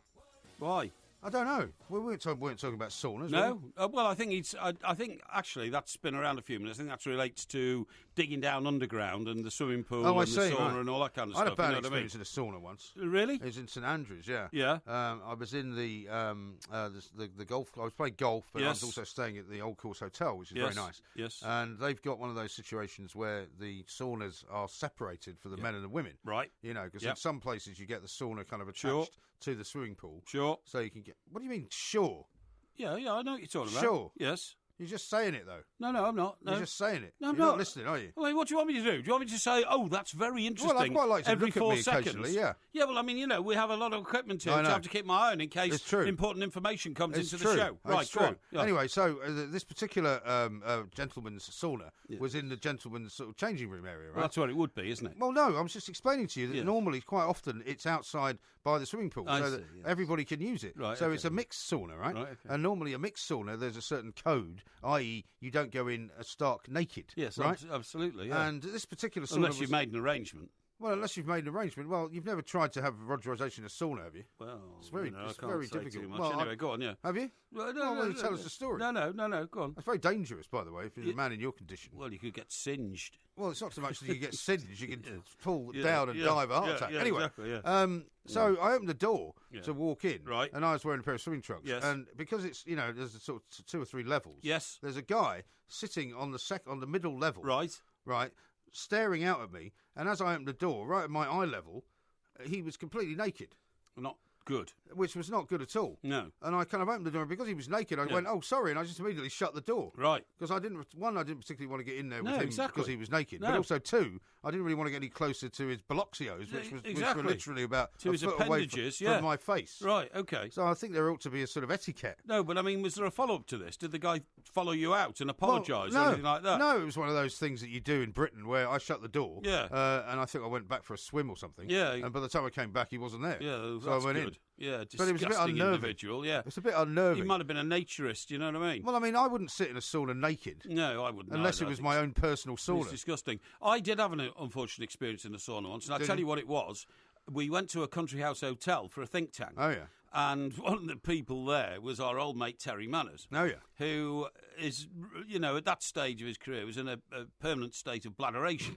I mean, complete bladderation, you know what I mean? And also, Terry was a working class boy. Yeah. He'd been from Essex, right? From Essex, yeah. I think he was brought up in London. He always used to say to me, and when he was, completely plastered, you might, I'm, don't you? Just a London boy made good, that's all I am, a London boy, a London boy, Always told me he's a London boy. He was quite a good friend of yours at one point, wasn't he? Yeah, sort of. Until you stitched him. Yeah, well, that's right, absolutely, because he lost the plot. But anyway, so I think he was brought up in, one of those sort of periphery areas of London, you know what I mean? Yeah, he was from Essex, I told you that. Yeah, Hornchurch, was it? Yeah, somewhere like that. So, but he, always claimed to be a London boy. Just a London boy, mate. Good, mate. That's all I am, just a London boy, Yeah, okay, Terry, that's great. Yeah, sure. You're starting to sound like that guy from Camden Town in the Peaky Blinders. Yeah, that's right. I'm a bit. Yeah, that's right. Yeah. Oh, he was nasty, wasn't he? Anyway, point of the story is, so whenever we went to a country house hotel, Terry, because he was a working boy from London, would always insist on doing things like calling down from his room and saying, it's Terry Manners here, night editor of the Daily Express. We have a conference here. Send somebody up to get my shirts, please. I need them pressing. I don't know why you'd want your shirts pressed. You take them out of the car, you hang them up in the wardrobe. He wanted his shirts pressed, And then all sorts of other things like, I'm leaving my shoes out tonight. Make sure they're clean by the morning. I mean, he was just kind of ludicrous stuff. Yeah. Well, because he had no breeding and didn't know anything about hotels and all this kind of stuff, he thought that you should demand. He probably thought that he felt more important if he was getting people running around for him. Well, that's the sort of thing you would do. I think you're absolutely right. Well, it's the sort of thing you would do. Yeah, no, I know. I've got much more breeding than that. I treat hotel staff with the utmost respect because they've got a difficult job to do. They don't get paid very much for it, so that's not a problem. Yeah, right. But anyway, so to cut long story short, he also took to when. Always in the swimming pool, because a free swimming pool, he don't have a swimming pool at home, and he's been brought up, working boy from London, used to have to use the local council swimming baths or something. As most people did. I mean, I didn't have a swimming pool at home. Did you have a swimming pool at home? No, I didn't. Well, so why would you make fun of him for not having a swimming pool? Funnily enough, I used to live down at that development on Free Trade Wharf, where the highway is. We had a swimming pool there, so I used to use that a lot. But that was much later in life, though. It was much when you were growing up. Yeah. But anyway, so when he went in the swimming pool, he used to wear goggles, believe it or not. I mean, he said these are anti... Well, a lot of people like to wear goggles in a swimming pool. Yeah, but, because it stops the chlorine affecting their eyes. That's right, the chlorine. He said this is anti-chlorine goggles, But the problem was he looked ludicrous. He was a very fat boy, and he used to put... What, were you down there with him? Yeah, it was a... Well, you went swimming as well? Well, I didn't recognise him. This is the point. What I'm saying is that you and him in the swimming pool at the same time beggars belief. No, but he fell out with me because what happened was he put on like a skull cap type thing, right? And then he put these goggles on, and he put a swimming cap? A swimming cap, that's right. Yeah. What did I say? You said a skull cap. Yeah, well, that's right. That's what I mean. It's a swimming cap. Swimming cap and goggles. It's not that unusual. No, but then you've never seen Michael Phelps swimming. He does the same thing. Yeah, and then he put on a minuscule pair of swimming trunks. Speedos? No, minimal. I mean, it looked like ridiculous. Yeah. And his huge belly would then be forced up around his body, and he looked ridiculous. And in fact, I didn't recognise him, so I was swimming around, and he was waving at me, and I thought he was, some other guest or something. and so I ignored him completely. Anyway... Well, how big was the pool? It wasn't that big. Well, surely you would have come into contact with him at some point. Yeah, but I honestly didn't recognise him. I wondered who he was. You know, his hair was scraped back and all that kind of stuff. Anyway, the point of the story is he decided to go in the sauna. Right. And he went in the sauna, and I think one or two other people in there. But he didn't know the rules of being in a sauna. So the first thing he did was he picked up a whole jug of water and threw it on the coals. And I mean, you can imagine, it blew the door open, you know what I mean? I'm sure. And you're supposed to use the little wooden thing, aren't you, and the ladle. And it literally scalded the skin of the other two people who were sitting quite near to where the coals were. I mean, they had anything to do with the Express? No, they have nothing to do with the Express. They're normal sort of people. It must be one of the worst things in life to happen. To have a nice sort of weekend in the country with your beloved. Exactly. To find that there's some appalling group of Fleet Street people. That's right, turned up. Yeah, that's right, yeah. And the Duke was there as well. He was the picture editor. Oh, yeah. He became he was a chronic bladderizer. Yeah, he was. Chronic bladderizer, to the extent where we had a complaint the next day because he kept going upstairs. He found out where the night porter's bedroom was. Because the night porter had said at 2:00, gentlemen, I'll leave you to it. Yeah. He said, I can't stay up all night. I'm the only one on duty, and I've got to be back at 6 a.m. for breakfast. Just help yourselves to whatever it is and write it down on the table. I'll sort it in the morning. Problem was, the Duke wanted champagne. Right. And they hadn't left out any champagne. It was just wine and beers and that kind of stuff, you know what I mean, at the bar. So every time the Duke wanted a bottle of champagne, he went up to right at the top of the building and bang, bang, bang, and knocked the night porter on and said, you get down here and you get me champagne, And it happened at 3:00 and 4:00 and 5:00, And the night porter got quite fed up with it. Yeah, I'm not surprised. But, I mean, that's shocking behaviour. Yeah. Absolutely shocking behaviour. Matt says this: Porky missed his calling in life. Instead of a career in journalism, he should have had a career in crime. Hashtag the flank father. That's a bit harsh. Baggy Neil says, forget jury service, Porky. You should be in the dock. Dodgy criminal. I think that is very harsh indeed. And Scott says, gotta love Porky. Oh, there was no damage, just girls locking themselves in the loo and then breaking the doors down. That's right. Well, we had to, because they went into these sort of drunken, wailing, depressive, huddled in the corner type thing, and they wouldn't move. They're paralysed. Have you heard any more from the jury service scenario, by the way? Well, I'm working on that one. I'm working on that one. Yeah, I'm working. I can't say anything. It's now gone into confidential discussion. Oh, has it? Okay. Yeah, so I'm not allowed to. It's confidence high that you might not have to do it. Say again? It's confidence high that you might not have to do it. I cannot express a view on that whatsoever, I'm sorry. Okay. I cannot. I cannot. No. Right, well, it's a very, very worthy business, jury service, and it's something we should all do. Right. I want to dedicate myself to the perpetuity of the freedom of British society, and I will serve on a jury if I can. Yes. But it's a question of whether or not I can. Excellent. Sounds in your parlance. I could not care less. All right, well, let's talk about... Neither do most of the people in this country. Well, that's not true, actually, because there's some games coming up in a few days' time involving the Jacksonville Jaguars as well. But anyway, let's talk about a game that you do prefer to watch over the United States of America. It is the Ryder Cup, of course, because we've got Art Spander here, a good friend of the show. We haven't spoken to Art for a while. Art, very good morning to you. Welcome. Yeah, hello. I'm in Minneapolis, or nearby, about 20 miles away. Yeah. And I'm also watching, or I was watching, the Bengals-Dolphins game, and it's terrible. The Dolphins are awful. They aren't good, are they? Really? They really are. They've got no defence whatsoever. But anyway, let's talk about the Ryder Cup, because the main story over in this part of the world seems to be the article, the letter that was written by Danny Willett's brother, who seems to have upset a lot of people, including Danny Willits. Well, I thought it was kind of clever, except it went one step too far. Yeah. When he started using the B word, which ends RDS, then you sort of lose the sense of humor. Otherwise, it was pretty good. Yeah. And I mean, I understand nobody wants to get the other side mad, so-called bulletin board material. But this is golf. This is not your football or our football. And you just go out and play. Exactly right. What your guy, you don't expect this, and of course he's upset, and Darren Clark, the British, the European captain, is upset, and Willett was made the point that when he won the Masters, the people couldn't have been nicer to him, which is normally the case if anybody wins the Masters, and he wants to keep them on his side, right. And all of a sudden his brother's chasing away. But isn't that part of the problem with the Ryder Cup as well, Art? That there's a kind of almost manufactured animosity between, if not between the players, but certainly between, the sort of the groups of spectators, if you like, which is very un-golf-like, really. Well, it's funny. It started in the late 80s, and really in Europe, and I think people got a little frustrated that America was winning. It was so one-sided, so they really started cheering as they would at a football game. Yeah.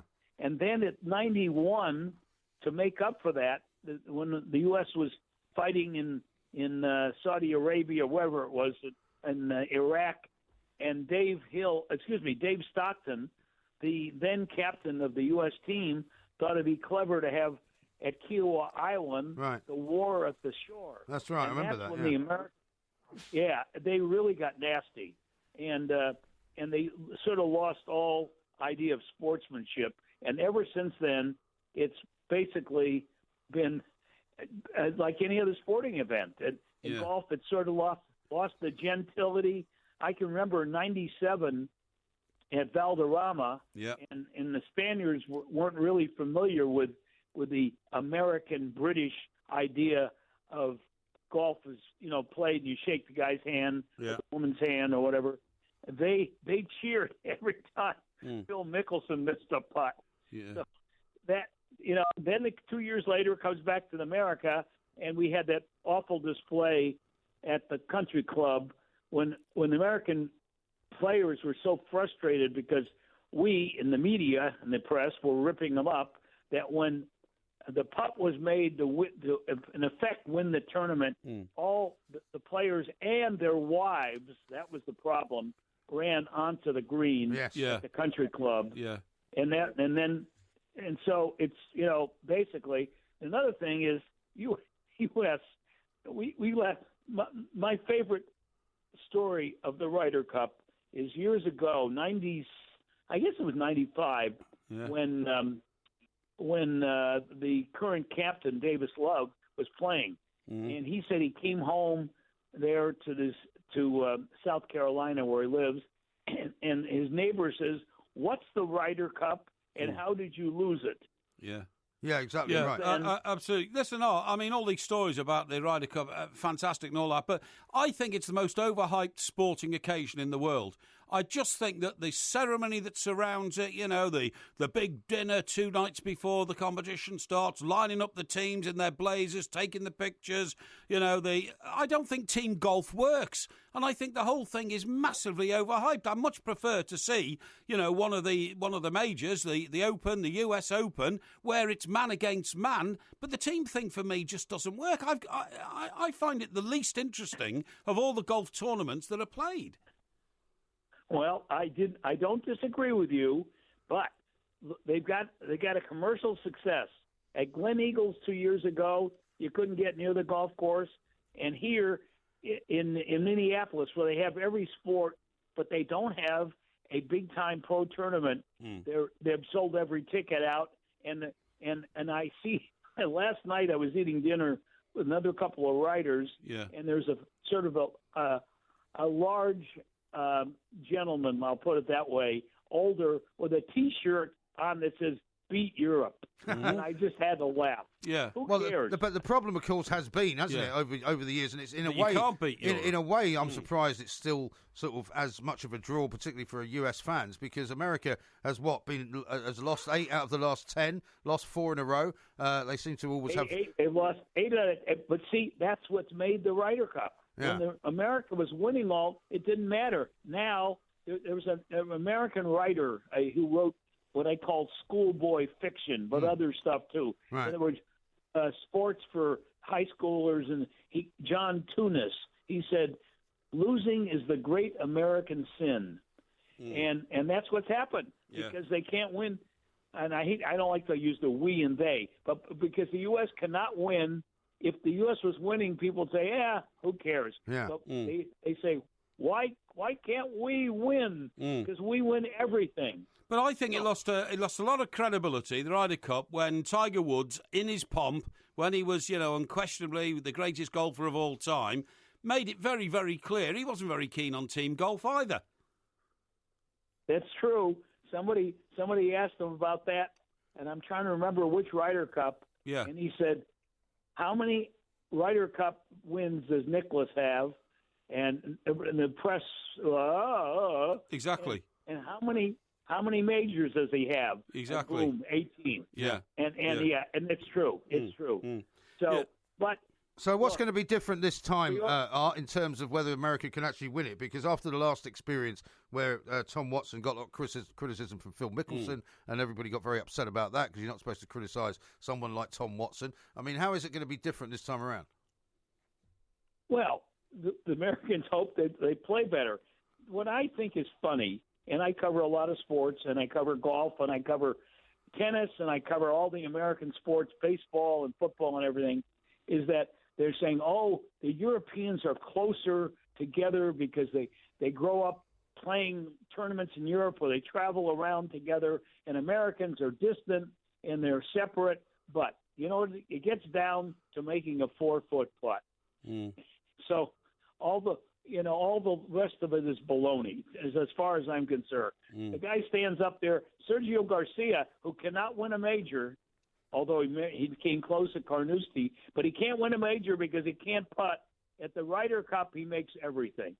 And right. and Lee Westwood never won a major till he became a senior, made everything in the Ryder Cup. Now, maybe it's a comfort feeling for the Europeans. Well, that's the problem. You're relying on other people for glory and for victory, and that, to me, is against all the principles of golf, where it should be one man against the course. Well, it's not just that you're relying on somebody else; it's the fact that other people are relying on you. Yeah, exactly. So it might be that your inner kind of good Samaritan comes out. Well, maybe the players like it because it's different, and hey, we get to play like a team, like Manchester United, like the San Francisco Giants. I feel a team member. In fact, one of the problems they say with American tennis is that the women who used to play tennis are now playing soccer and basketball because they like being on a team. Yeah. And it is fun. Your teammates congratulate you, and that happens in the Ryder Cup. Yeah, well, and that could be what it is. Well, Art, listen, it's going to be an exciting weekend, I'm sure. Thank you very much indeed for joining us, and there'll be plenty of moments to savour and maybe some moments to forget as well. Porky, on the other hand, I presume you'll be watching bits of it, won't you? Yeah, well, of course I'll watch bits of it, but I'll watch mostly the singles. The old 4-ball drives me mad. That you get one guy gets a shot every 4, and that sort of thing. You get a shot every second shot. Yeah, every second shot. That's right. Yeah, but they're playing with 4 balls, aren't they? Literally. Well, no, foursomes are only playing with 2. What's the one where they play with 4 balls? 4 balls, yeah, that's the 4 ball. That's what I said, the 4 balls, yeah, that's what I said. I said that. Well, then they so play why contradict me? Well, no, because the 4 ball is where you play your own ball. That's right. But then you choose the best out of the 2 balls on your team. I agree. To score in each hole. But you're still taking one shot in every 4, aren't you, on what the do you 4 mean? balls? Because if the 4 balls and 4 players are playing, they play in rotation. Yeah. Yeah. Well, you play furthest away from the hole plays first. Yeah, exactly. Yeah. That's like normal golf. Most people who play golf in America will play in a 4 ball, for example. Yeah. That's the way they play. Yeah, but if you and I went out, we would play every other shot, right? You'd play, I'd play, you play, I play, that sort of thing, okay? Or I might play 2 and you might play 1 or something like that. Or you might play 3 or 4 and I might play 1. Yeah, maybe. But hanging around waiting for everybody else to play has always driven me mad. Really? Absolutely drives me mad. That's just because you can't stand being with anybody else. Well, it's not that. It's just that, I find it a complete waste of time when 3/4 of the time you're out there, and you could be out there for 4 hours, 3/4 of the time you're just watching other people play. Well, that's part of the game. And that drives me nuts. But you're playing against those people. That's part of the game. You're supposed to have a bit of a laugh, maybe a little bet. That's the game. I'm not interested in laughing and betting. It's a social game. Just get on with the game. You're just anti-social, aren't you? And get into the clubhouse to get bladderated at the end. Well, that's part of the reason I do it. That's the problem with you. This is Talk Sport. This is Talk Sport. There will be a podcast coming out a little bit later on, of course, and you can always go to our website, the2mics.co.uk, where you can still get tickets for the Liverpool O2 Academy, which we're doing November the 4th, and then the Glasgow Garage on December the 17th. Yeah, they have to move quick on Liverpool. Yeah, Liverpool's going pretty fast. I was talking to our promoter yesterday, who says that, remarkably, because I thought a lot of people in Liverpool were actually a little bit wary of the old Porkmeister, tickets are going very fast indeed. Oh, they are, actually, And they managed to stick some more seats into the O2 Arena. Everybody who lives in Liverpool will know where the O2 Arena is. Yes. And that's where we'll be on November the 4th. November the 4th. And by the way, yeah. I'm going to have to drag you back very early to London the next day. Yes. Because we've got the warm-up show, 11 to 1. Yeah. And then I've got to be clear of that for Everton-Chelsea at 5 o'clock that day. Really? 5 o'clock kickoff. How about that? Well, I'm sorry you've got a busy day. Hey? I'm sorry you've got such a busy day. It's going to be busy. It is. How about this one from Stephen, who says, MG, maybe you should bring your dog to the show with you next week. It would make a lot more sense than Porky. Very funny. He might be more keen on the Ryder Cup as well. Yeah, indeed. Now, listen, we've had conversations in the past about dinner parties, right? We certainly have. Now, I did. Have we ever attended one together? I don't think we have, actually. Well, this is what I'm about to talk to you about, right? Now, I told you in confidence off air, didn't I, that I was invited to a dinner party this Saturday. No, you didn't. The Chelsea Arts Club. Oh, yes, of course, Thank you. Yeah. Well, I didn't realise, you didn't say it was a dinner party. Well, yeah, they hired a room there. You said, you didn't tell me that bit. Yeah. You told me that you'd been invited out with a group of friends. That's right, yeah. But not your friends, as it were. Well, absolutely. The friends of somebody else. Of a female friend of mine. Are we allowed to say who? No, not really. No? Not really. Right. No, well, we can keep that quiet. Yeah, okay, yeah. But now that you seem to have embarked upon your sort of a new lease of life in the Rogerisation department. Well, excuse me. I mean, this is pure friendship, and this is somebody I actually got associated with on the return from Mallorca. But anyway, that's the point. Yeah. Anyway, the point is, in one of my journals, I've come across a report on the changing nature of dinner parties. Okay. And believe it or not, this is a report in the Massachusetts Institute of Technology. MIT. Yeah. Now, I mean, that is quite a respectable journal. Yeah. And what they say normally goes. So what they're saying is, they're saying that the only way a dinner party can work is you have to ban all small talk and conversation has to be confined to politics, religion and international affairs. That sounds absolutely bonkers. Because can you imagine the way things are at the moment in America, particularly, right? Yeah. If you put 2 people down, or 4 people down, or 6 people down around a table, and start talking about the difference between Donald Trump and Hillary Clinton, and who's going to be voting for what, they'll end up punching each other. Because it's a very febrile atmosphere. It says the dinner party is being phased out because people are getting fed up with them. To revive them, what you need to do is you need to introduce more religion, more politics. If you're going to discuss the weather, it can't be small talk. It's got to be about climate change, and you've got to up the intellectual ante of what you talk about around the table. Well, see, my problem in life with dinner parties was that I would always end up causing a row. Just because that's the nature of things. Because I'm like the people at MIT. I detest small talk. Yeah, I agree. And also, there's always somebody at one of these dinner parties that you go to who's sounding off about something. Well, who makes out that they're some kind of expert on something. And I can never resist puncturing their balloon. It's not just the expert thing. There's always somebody around the table who thinks he's a clown. Yeah. And he says things which he thinks he doesn't tell jokes or anything like that. But they say things that think are funny. Yes. But inevitably they're not very funny. No, they're usually hopelessly unfunny, and that irritates you and I because we are professional raconteurs, so to speak, and have always got a better story. Well, it's only relatively recently that we've been professional raconteurs. Well, yeah, sure, but you know what I mean. But even before that, I was always. I mean, and also being a journalist is very difficult to actually become a social animal about. I agree. Because being a journalist, one, people don't like you very much because you have a sort of knowledge about things. But you basically just don't take anybody else seriously. No, no, you don't. And in fact, it's not that you're big-headed. It is the fact that actually we normally know more about a situation than they do. Yeah. Because it's in our nature to be informed about what's going on in the world. Yes. To a greater degree than they are. You see what I mean? Yeah. Now, just to develop this, what they say is the problem is if the person who's hosting the dinner party allows small talk, then what happens is what you've just said. Yeah. The conversation around the table drifts to the lowest common denominator. Yes. Do you see what I mean? Yeah. So what you have to do is you have to find somebody around the table to take it to a much higher common denominator and start talking, for instance, about who's going to win the election in America. Yeah. If you're in But Britain. then, I mean, that's like throwing a hand grenade in, isn't it? Yeah, of course it is. That's the other problem. Yeah. I mean, I had a terrible dinner party experience once where there was only 4 of us. Yeah. And I won't say where or with whom. Right. But the person who was coming was a doctor. Right. And he had been moved recently to this new area where we were living. Yes. And he was a friend of my other halves. Yeah. Or his wife was a friend of my other halves. Right. And the problem was he'd been moved from a place further south in the country because there'd been an unfortunate death on his watch. Oh, yeah. And he was like a kidney transplant surgeon or something like that. Well, and he screwed up an operation. Well, he hadn't screwed up an operation, but he had been sort of, shall we say, involved in the blame of the general... I mean, because he wasn't actually there when the guy died. Sure. And it was an anaesthetist that had some kind of problem with it. Yes. But so I, of course, as you do in these matters, I'd labelled him Dr. Death. Yeah. And I arrived for the dinner party slightly later than everybody else. Yeah. Well, you see, this is another thing. The rules are, if you arrive late, you're not allowed in anymore. Oh, really? You're just shown away at the door. Well, this was in my house, though. Right. Oh, well. So, I mean, since I was paying for everything, I thought, I could turn up a bit late. And I may have or may not have been involved in a bit of bladderation. Yes. Anyway, I turned up,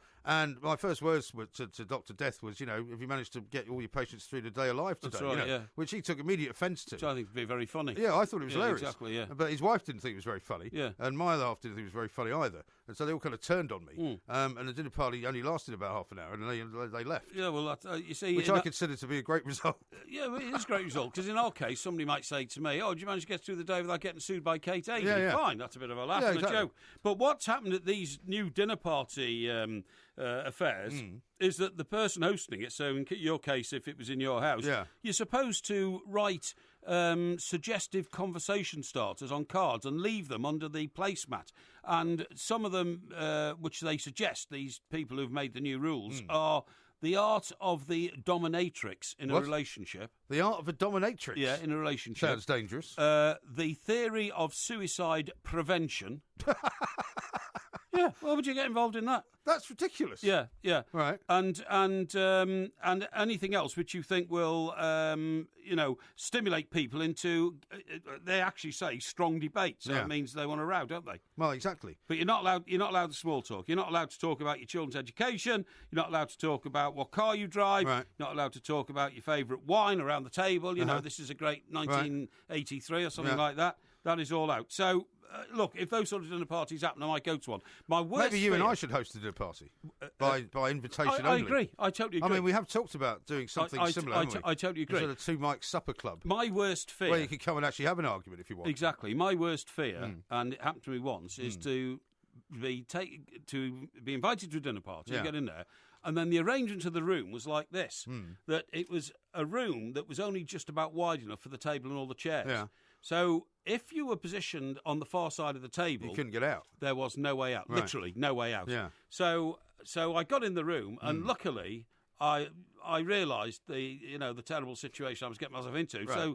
So the lady said, "Oh, Mike, you're there." And I looked at her and I said, "Look," I said, "can I have a quick word with you?" So I took her away and I said, "Look, I'm sorry, I've got an infection of the bladder at the moment." I did. I told her I've got right. Particularly on cold nights, yes. Because it was November or something like that. I said, because that's the problem. I mean, if you're in a restaurant, you can just get up and disappear. Well, exactly. And not come back. Exactly. But you can't do that at somebody's house. No. And I said, "Would you mind if I sit here? Because, it'd be embarrassing." Okay. So she shuffled things around. Now, I was so lucky because the poor person then, or the three of them who were there literally against the wall, they were stuck there for hours. Hours and hours and hours. At least I was able to get up and say, "I think I'll stretch my legs. I think I'll just go out into the garden," or, anything, or I just must visit the loo, or I think I'll have, go and join the hostess in the kitchen in the hope that you might be able to do a bit of, bonding. You know what I mean? Yeah. Bonding. And also... when you were in the seat at the back of the table, you could only drink as much as people put in your glass. Yes. Because I was near the exit. You could reach for more wine. I could reach for more wine. Not only could I reach for more wine, I'd go in the kitchen and just take the wine. Right. And the way you top yourself up in there is not to seem greedy, is to go in the kitchen and have two glasses. Yes. Have a glass in the kitchen whilst you're... associating with the hostess, and have a glass on the table, which is filled up. Amazing how much work you put into that. It's called the double bubble dinner party. Oh, okay. How about this from somebody called Phil in Suffolk? Yes. It says, "Hi, Mike. Earlier regarding Porky's bus crash, he mentioned that the engine on the car and the bus's engine would catch fire. Can you inform him, please, that bus's engines are at the back of the bus, which would be his end?" Yeah. So how do you explain that? Well, I explained that by the fact that the smoke first started coming out of the bus from the back compartment where the engine is. Oh, right. And I think what happened is... Well, even though the guy didn't hit that? the guy didn't hit it, but I mean, he hit it in the front. Yeah. But I'm telling you, I'm telling you. Yeah, the makeup of a bus is that if you smash into the front of a bus, you send a lot of vibrations down the old drive shaft to the back of the bus. Really? And I'm telling you, there was steam coming out of the bus compartment, the engine compartment. Okay, well, he doesn't believe you. Well, I'm sorry, I don't care. I was there and he wasn't. I was the one who nearly stared death in the face, pal, not you. Yeah, nearly stared death in the face, except didn't. Yeah. This is Talk Sport.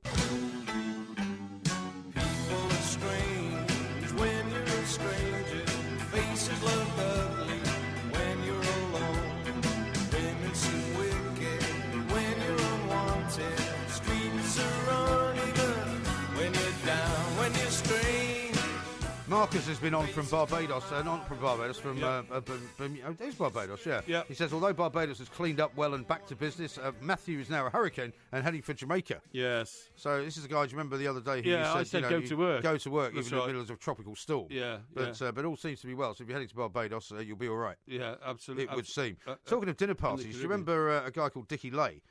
Who we knew, who was also I remember Dickie very part-time well. thespian. Yeah, he was one of the worst cooks I've ever come across in my life. He didn't know that though. He thought he was. He thought he was a brilliant cook, right? And he used to dread the invitation to his dinner parties because you would kind of maybe put them off for a while. Yes. Second time, maybe third time, but the fourth time you kind of had to go. Yeah. And he made this sort of duck thing one time, and it was meant to be a roast sort of Gressingham duck or something like that, and it was so rubbery. I kid you not, you couldn't eat it. You couldn't eat it. Well, you have to. And he would come out, and he would come out like with a sort of an apron on, and he fancied himself as a bit of a French chef. You know, and he'd have like a French hat on, and he would start talking in French, and he was a very weird guy. And you know, none of us knew what to do with the food because he was like, "What do you think of this, my mon ami?" and all this, and it was rubbish. It was the worst food you'd ever had in your life. Not only that, but I've got an unfortunate story about Dickie because he died, of course, right? He did die, and he died. I think he died quite suddenly. Actually, he had an illness and then he died. Yeah, you know what? I can't remember exactly. I can't. It was quite a few years ago now. Anyway, Shannon, who was his wife. That's right.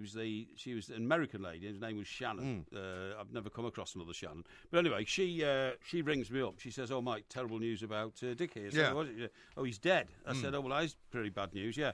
So anyway, she then said, "Would you be able to come over for the memorial service?" You know. And I said, "Look, when is it?" And it was in about like 3 weeks' time, you know. And I said, "Look, if I can, I will." Anyway, I couldn't. So then it's sadness, really, because Dickie lived in this country, obviously, for all his life until he went to America. But he was quite a long time in America. Yeah. But when he went to America the first time, I think he was there for about 30 years. He did have a house somewhere outside of London, like a country village or something. Well, I think he had grown-up kids here, didn't he? Yeah, grown-up kids here, and from like his first marriage. That's right. That's right. But he rented his house. It was a cottage. He rented his cottage out for all those years. Yeah. And it was looked after by the guy from the local darts club because apparently he was a darts player before he went to America. And he said, "Don't worry, it was good." So anyway, Shannon rings me up and says, "Hi, Mike, it's Shannon, and it's really sad about Dickie, and you're going to come to his..." She's remarried quite quickly, actually, after he died. I was told that, yeah. So she said, "Could you possibly organise a memorial service for Dickie in London for all his friends?" Right. And I said, "Well, leave it with me." Well, like some brides or something. Exactly. So I went to see Canon Oates, who was then the rector of St Bride's. He's not now. I think he's retired or something else. But I knew Canon Oates very well because we'd had a few memorial services there. And he said, "Yeah, so tell me how much it would cost and all that." And I thought, well, I'll foot the bill, out of respect to Dickie. So I rang Shannon back.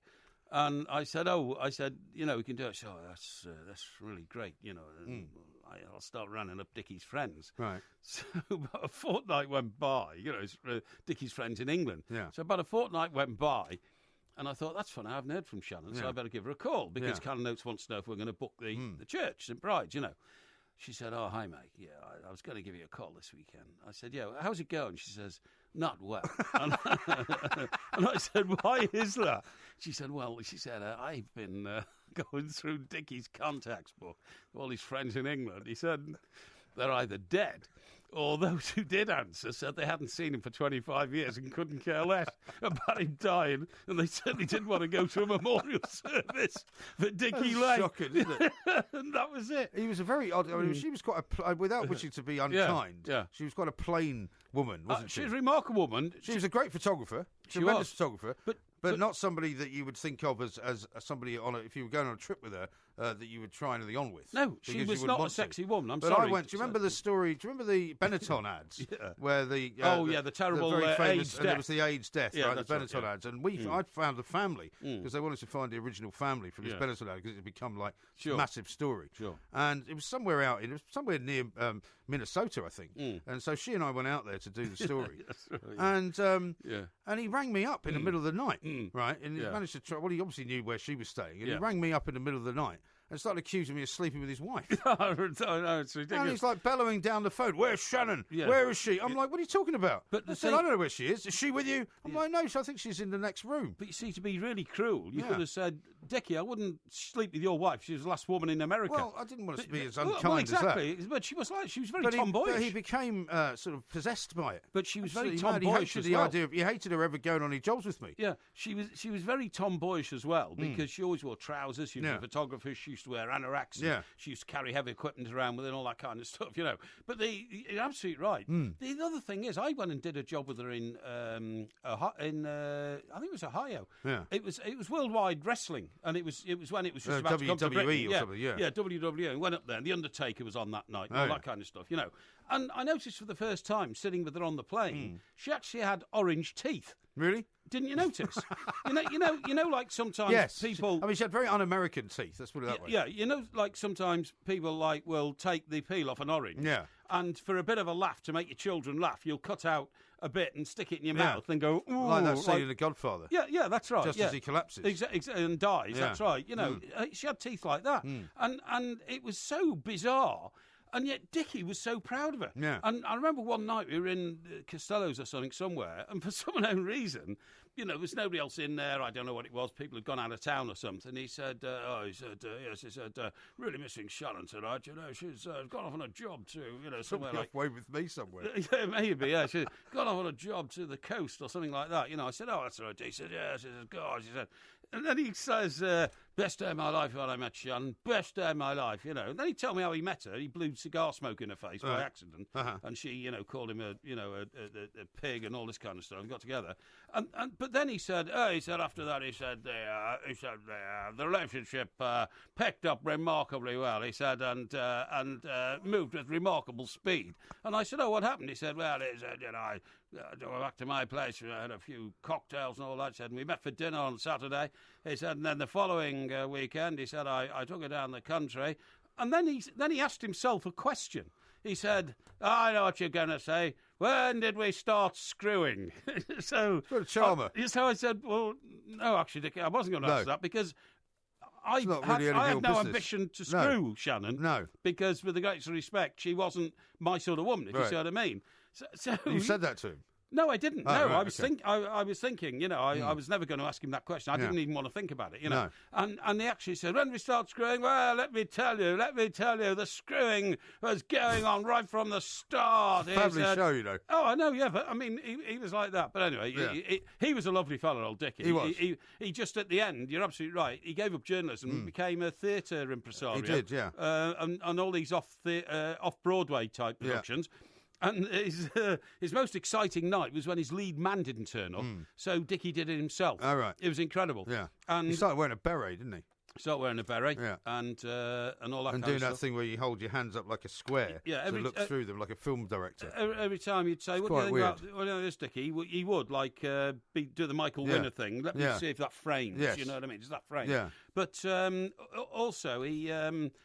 George, we've got to do some football here. Yeah, I know. George Gordon took me down to one of his productions off Broadway. Yeah. And it was pathetic. Yeah.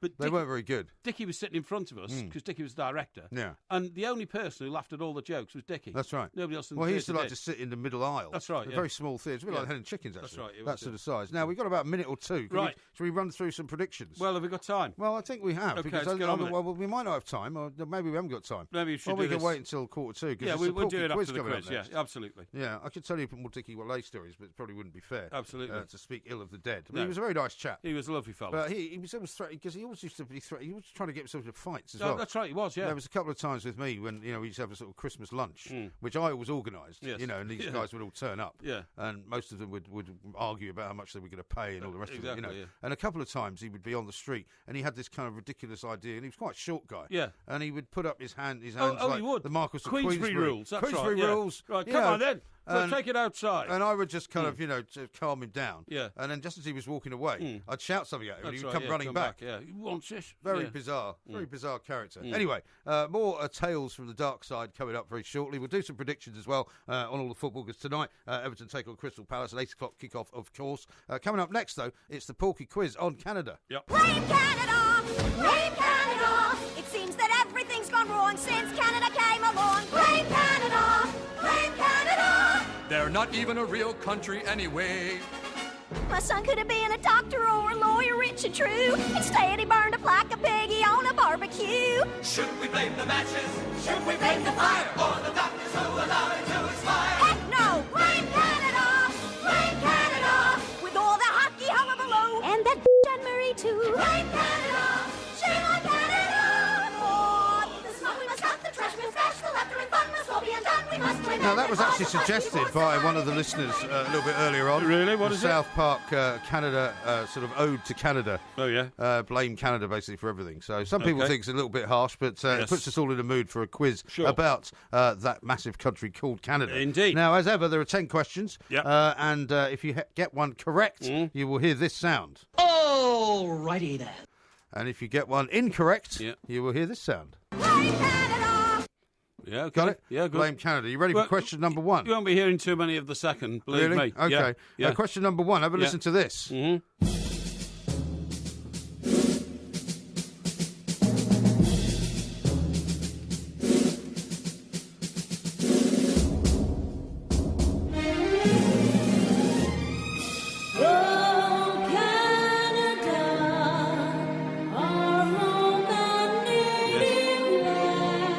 Nice, isn't it? Well, that's a Canadian national anthem. The question is, when did O Canada officially become the country's national anthem? O Canada, country's official national anthem. When did it become the country's official national anthem?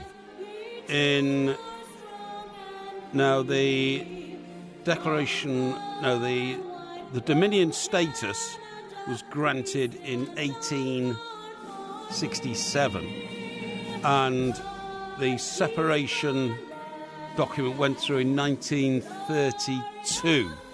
So it must have happened. But then there was a ratification of that in 1982. I know exactly when that happened. That happened in O Canada, it's called, isn't it? O Canada. O Canada, yeah. That became the national anthem in 1937. Incorrect. No. It was very well timed, though. You got it all the way to the end of the national anthem. Yeah. It was actually July the 1st, 1980, after an Act of Parliament received the royal assent. No, it was a long time before. No, that. it wasn't. Long time before. No, it that. wasn't. There's so many bizarre dates Incorrect. in the development of Canada. No, incorrect. Right, okay, well, let's move on. Question number two. Yes. Who is the Prime Minister of Canada? The Prime Minister of Canada is the son of a former Prime Minister of Canada, Pierre Trudeau, and it's Mr. Trudeau who is the new Prime Minister of Canada. He was voted in last year. Can I have his first name? Trudeau. Well, Trudeau's his name. He's known as Prime Minister Trudeau. Well, you get half a point for that. No, Prime Minister Trudeau. No, you need his name. He is Prime Minister Trudeau. Yeah, well, he has a first name. Well, hang on. President Obama is President Obama. No, he's Barack Obama. Okay, his name is John Trudeau. Incorrect. No. You get half a point. No. Justin Trudeau. What? Justin Trudeau. Well, I said. You said John. John. All right, question number He's three. known as John to his friends. Really? Yeah. Are you sure? Question number three. How big is Canada? Canada is very, very close. I thought you were going to say very, very big. Well, it is very, very big, that's true. But it's very, very close. I'm looking for square miles, by the way. I can give you it in kilometres. I don't want it in kilometres, I want it in square miles. Right, well, in kilometres, it is 998,000 square kilometres. It's nearly 1 million square kilometres. That's what it's famous for. Uh-huh. So How many square miles is that? Well, they recognise it in kilometres. Believe me, the official recognition of the landmass of Canada is in the international register is in kilometres. Right. No, I'm serious because that is the. So you said 980,000. No, 998,000 square kilometres. 998,000. Yeah. That's incorrect. No, it's not. It's not. It is. Why? Because it's millions. It's not 998,000. No, that's what I said. 998 million square kilometres. You said 998,000. No, I didn't. No, Yes, I didn't. Did. No, I didn't mean you that. You said 988,000. Am I right with the 998 figure? No, I've got it in square miles. It's 3.85 million square miles, right? Well, it's 998 million square kilometres. Believe me. You said 998,000. No, so you got it wrong. No, I didn't say that. You did. Would you want us to play it back? No. I asked you twice. You know I meant millions. Well, I don't know what you mean. You know I meant millions. I have no idea what you meant. I said nearly 1 billion square miles. No, you said 1 billion square miles. Yes, 1 billion square kilometres. No, I said 1 billion square you're kilometres. all over the place. I said... You said 998,000 square kilometres. I said nearly 1 billion square kilometres, right? Well, you said 1 billion square miles a minute ago. No, I didn't. You got it wrong. I didn't. I got it right. You got it wrong. You got half a point out of 3. No, you asked you misappropriated the blinking question. You said 998,000. I checked with you. You said 998,000 again. I'm going to ask the listeners to get involved in this. Have a look, please, and you'll see it's why don't we just play the audio? 900. No, you said the answer is 998 million square kilometres. Well, you said 998,000. No, I didn't. Anyway, go on. Move on. We'll get the producer to check the figure. Question number 4. How many medals did Canada win in the Rio Olympics? Rio Olympics? How many medals? How many medals? Do you mean gold medals? No, I mean medals. Medals. In the Rio Olympics? In the Rio Olympics. No, you've got to give me like 5 either way, haven't you? What? You've got to give me a measure of 5 either way. Why? Well, you can't expect me to be precisely accurate. Why not? Well, because you're doing a quiz on Canada. Yeah. You're supposed to have done some research. Yeah, I have done. Yeah. Well, let's have your guess then. Let me see. They won altogether. This is the Rio Olympics, right? They altogether they won 11. Incorrect. No. It was 22. Now, well, that's half. Now you said, you claimed to me that you said 998 million, right? Yes. All right, have a listen to this. In kilometres, it is 998,000 square kilometres. It's nearly 1 million square kilometres. That's what it's famous for. So you said 980,000. No, 998,000 square kilometres. 998,000. Yeah. That's incorrect. No, but you know I meant millions, you idiot. Because So what figure did you mean? 998 million square kilometres. 998 million. Yeah. Well, that's incorrect. It's not. It's 9 million. What? It's 9 million. So you got it wrong anyway. What are you on about? 9 million. It's 9 million square kilometres. It's not 998 million square kilometres. That's a lot bigger. Well, in that case, I'm right about the thousands. No, you're not. 998,000 is nowhere near 1 million. Is 9.8 million. What? Yes, it is. No, it's not. 998,000 is not a million, is it? Well, it's not 99.8, I meant.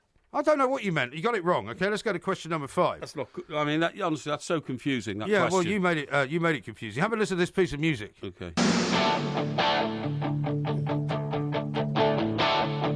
I got my first real 6-string, bought it at the 5 and dime, played it till my fingers bled. Was the summer of '69. Recognise that? Yes. You know who it is? Bryan Adams. Yeah. Where was he born? Is the question. Why are you looking at me like that? Where was he born? He's born in Canada. Yeah. Where in Canada? Well, you didn't ask me that. You said, where was he born? Where was he born? Was he born? I'm looking for a town. Town. And possibly a province. Province. He was born... Now, I'm thinking aloud here. Yeah. Thinking aloud. Sort of Quebec, you know. Sort of Manitoba, sort of Ontario. I reckon he comes from... I think I got this right. I think he's... Thinking aloud again, just thinking aloud. I think he's a Vancouver boy, actually. So I'm just thinking... Toronto... Right, I've decided I think I know. Okay. I believe he came from a suburb of Montreal. Okay. Incorrect. No! He comes from Kingston, Ontario, which is a suburb of Toronto, funnily enough. Toronto? Yeah, not Montreal.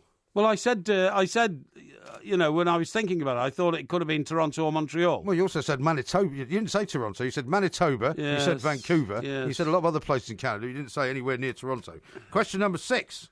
What is the national dish of Canada? National dish? Yeah. Well, that's subjective, isn't it? Well, no. There is a national dish of Canada. A recognised national dish? Which was actually tweeted out earlier on by somebody. Tweeted out, was it? Yeah, so if you'd been hawk-eyed about it, you would have seen this. Well, let me just think now. National dish of Canada. Now, they've got bison, haven't they? I think. Got a few bison. Let me just... I'm thinking aloud. Okay. Hang on. Let me just think. National dish. Let me see. So in the same way as you would say, like, roast beef is the national dish of Britain, England. Yeah. National dish. Now, I'm just trying to think of what sort of animals they got there. Like, they haven't got any cattle, have they? They've got bison. And... No, they haven't. How can they not have any cattle in Canada? Hang on. Moose. They've got moose, haven't they? Yeah. I'm sure they eat moose, really. You can have a moose burger. Okay, I have to go for it's pork belly. Incorrect.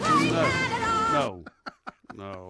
It is in fact something called poutine, which is French fries, cheddar cheese, curds, and gravy. Ridiculous. Which is not dissimilar to something they have. It originates in Quebec. It's a French dish, which has now become the national dish. That's rubbish. Question number 7. How many Canadians eat that on a regular basis? Loads of them. None. It's a bit like chips and gravy. Canada. I've never seen It's that. like chips and gravy in Scotland. Rubbish. Question number 7. Yeah. Where did Canada last host the Winter Olympics? Where? Yeah. Where did it last host the Winter Olympics? Yeah. Right, that would have been in, let me just think this one through, probably in the Arctic Circle somewhere. So that would be Manitoba, I suppose. No, I know what it was. Go on. It was in Whistler. Incorrect. No! It was in Vancouver in 2010. Vancouver? Yeah. Well, that's a bit obvious, isn't it, Vancouver? Well, you didn't get it, did you? It's not that obvious. Question number 8. Yeah. You got half a point so far. No, I haven't. I've got. you got half a point. I've got 2 halves. No, you haven't. I did. Where'd you get the other half from? You've only got half for Trudeau. Name of the Prime Minister. Yeah, you got half that right. But I got half in the first question. No, you didn't. What was the first question? The first question was, when did O Canada officially become the country's national anthem? Yeah, I got half of that. Got it. No, you got it wrong by about 60 What was the second question? I got half of that, I think. No, that was who's the Prime Minister of Canada. You got half. That's all you've got. Okay. You now ask question number 8. Can you name Canada's only Major League Baseball team? Major League Baseball team? Yes. Yes, I can. Go on then. Yes, they are called the Blue Jays. That's correct. Yes. From which town, though? You didn't say that. You didn't say that. Their name is the town and then the name of the team. They are the Blue. Like the Boston Red Sox. They are the Blue Jays. From where? The Blue Jays are from... Hang on. I'm thinking aloud here. Toronto Blue Jays, Montreal Blue Jays, Vancouver Blue Jays.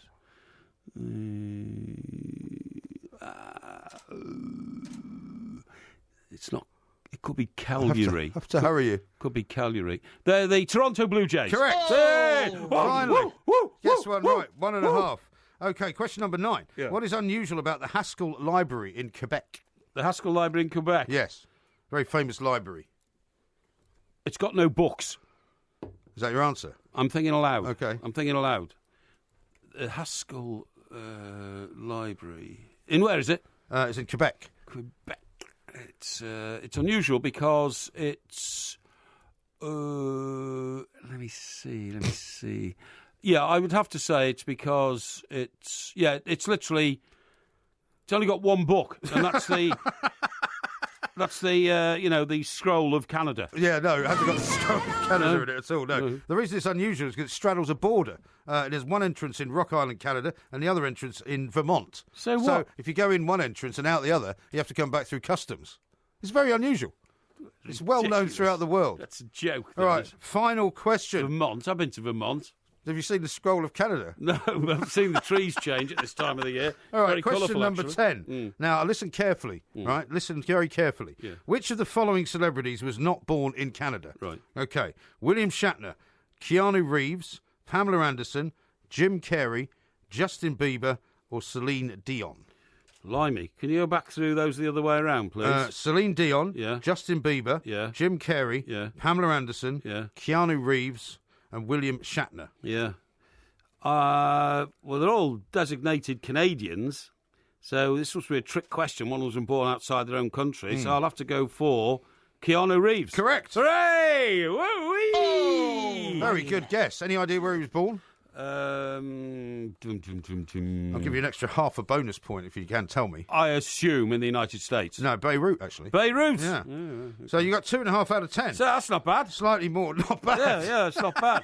Not bad, 2 out of 10. And that's how far we've now fallen. And I think 2.5 out of 10 is not bad. I think I should have got half a point at least for the national anthem, and I think I should have got... You got it 50 years out. Should have got full points for Prime Minister Trudeau. What's his first name? Justin, you got it now, but you called him John. Yeah, well, I mean, that's very, very close, isn't it? That's like saying, what's the name of the Prime Minister of Britain? And you just go, Prime Minister May. Yeah. You don't give a first name. Well, it's different abroad, Is it? Yeah. I think I really should have got a compassionate point there because I was so close. Right. I'll tell you what, you can have a bonus scroll of Canada delivered by hand to your home later on this afternoon. That'd be great. This is Talk Sport. The Two Mics, simulcast across the UK on Talk Sport and Talk Radio. It's only got one book, and that's the the scroll of Canada.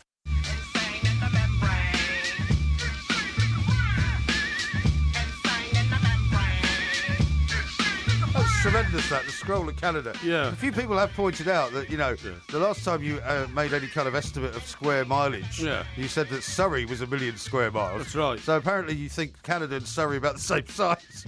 No wonder it takes you so long to get in. That'd be ridiculous. Now, it says here, actually, people are being a little unkind here. Even when asked where he got his other half point from, which he thought he'd got, he couldn't answer. Couldn't get that. He couldn't even get that right. Yeah. Thomas says, didn't realise Mike Parry knew so much about Canada. Yeah, well, tremendous. There you go. Kevin says, it's got one book, The Scroll of Canada. As a Canadian, I'm proud of your knowledge, but you lack the finishing. Yeah, and then he says, Le Plank. Yeah, Roy says, whoa, Canada. 2.5 points, but pork belly as a national dish was priceless. Yeah, well, pork belly's a national dish of a lot of North America, isn't it? So I thought it's probably Canada. Yeah. I don't know about that. Now, Chris says, Graham, you should do next week's quiz on Mike Parry himself and the life he's led. You might even manage 2 out of 10. Well, funny enough, we do that on the live show. Yes, we do. Sometimes you do quite well on it. That's right. Some guy called Edmundo Escobar. That's a bit of a sinister name, isn't it? Yeah, it is a bit. He says, best Porky Quiz yet. Crying, laughing here. God bless you two for helping me through a bad time with insomnia. Well, I don't know what you're laughing about, pal. It says here, Whistler is in Vancouver. So I got it right. Whistler Mountain? I got it right. No. I got it right. No, that was not the venue. Hang on, Ben, thank you very much indeed. He that said... is like saying the World Cup venue for 2014 was the Maracanã Stadium, which it isn't.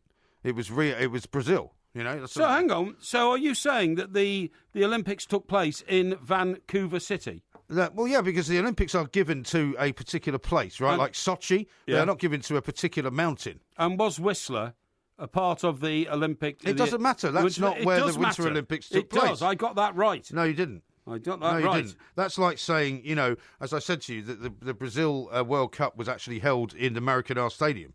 Rubbish. Whistler would be one venue. That is not where it was held. Gerrymandering is sometimes an overused word, but it applies every time to you in this quiz.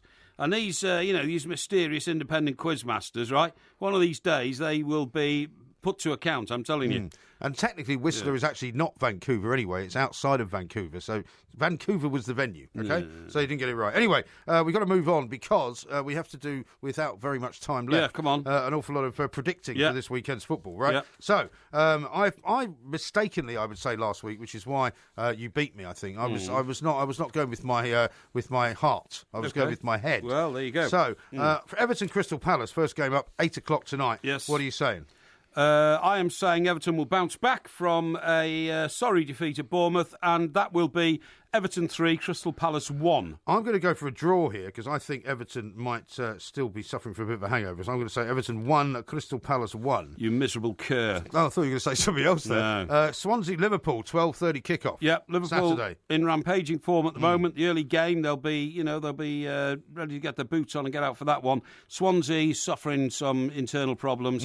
I'm going to say Swansea 1, Liverpool 4. Really? Yeah. Wow, I'm going to go Swansea 0, Liverpool 2. Okay. 3 o'clock first game, Hull against Chelsea, the return of John Terry, we think. Yes. Yeah. Chelsea also struggling a bit. But they might be better with him, don't you think? Well, they will be better with him, but if he's only coming back, he's got to warm up into that game. I'm going to go for a 2-2 draw. I'm going to go Hull 1, Chelsea 2, but I'm not absolutely sure about that. Yep. Sunderland, West Brom. Sunderland in a terrible place. Yep. David Moyes, even last weekend when they thought they were going to win a game, they still couldn't. So, but West Brom not particularly great either. Okay, so what are you saying? I'm going to say that to me looks like a 0-0 written all over it. Okay, I'm going to say Sunderland will break their duck because they did score 2 goals in their last home game, but lost 3-2. Actually, Jermaine Defoe played quite well. Yes, that's right. So I'm going to say they're going to beat West Brom 1-0. Okay. Watford-Bournemouth, which I believe is the TalkSport 2 game, 3 o'clock on Saturday. Right.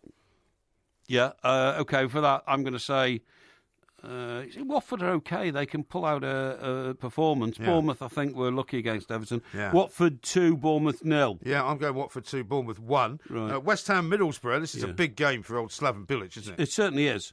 And he's got to shake off the disaster which has befallen the club in the early part of the season. So I'm going to say... But Middlesbrough, that has got 1-1 written all over it. 1-1. I'm going to put myself on a limb here and say West Ham 0, Middlesbrough 2. I think the West Ham problems will continue to persist. Okay. Because I can't believe that they can suffer another home defeat to a club who's low down in the division. Well, West Ham are low down in the division too. Yeah. Man United Stoke. Yeah. And Mark Hughes still very much odds on to be the first manager to get the sack. Yeah, I'm going to say I think United have found their mojo, so that's 4-0 to United. I'm saying 2-0 to Man United. Okay. That's a midday kickoff, of course. That's live on TalkSport. Yeah. Leicester-Southampton could be interesting, couldn't it? Leicester will come back from another great performance in Europe, full of bounce and beans, and they're going to beat Southampton 3-1. And Southampton, who've had a bit of a longer trip, haven't they, in the Europa League? I'm going to say 2-1 to Leicester in that one. And then the big one, also live on TalkSport. Tottenham City. 2:15 kickoff, Tottenham against Manchester City. Yeah. White Hart Lane. Yeah, I'm going to stick my neck out here and say Tottenham 2, Manchester City 1. Really? Yes. So that's interesting. Yes. I'm going to say Tottenham 1, Manchester City 3, because I think they will come back with that Celtic draw. And then finally, Burnley against Arsenal. Yeah, I think Theo Walcott's in such great form. He's inspiring the whole of the team. Burnley 1, Arsenal 3. You don't think Sean Dyche is going to get another victory back-to-back from the one he got on Monday night? I don't think he can. I don't think he'll be able to motivate the boys to that level. Yeah, well, I think you're probably right. I'm going to go 2-1 to Arsenal as well. Okay, well, these will be put in a metal box and sealed and reopened on Monday evening to see which one of us has done better on not only just getting the predictions of the exact scores right, but even just the results. So don't put it anywhere. We shall give it to our loyal team behind the glass. Okay, that's now, great. We haven't got an awful lot of time left, I'm afraid. But I just want to remind people, next time we're behind these microphones, we'll be 11 o'clock on Saturday morning. That's right. For the opening salvo of a season-long programme called Warm Up. Yes. And we're looking forward to it very much indeed. We are indeed. And we're not going to, in minute detail, examine each game that's going to happen on Saturday and Sunday, or even the game that's happened the night before on Friday. Yeah. We're going to bring you a football from a different approach, from a different angle, from a different perspective. Yes. A sort of a football and fun sort of type show. Absolutely We're not taking it too seriously. Absolutely right. That's what I think we should be doing. Of course. Excellent plan. Right, well, we'll be back very, very shortly. Yes. This is TalkSport. We are the Two Mics.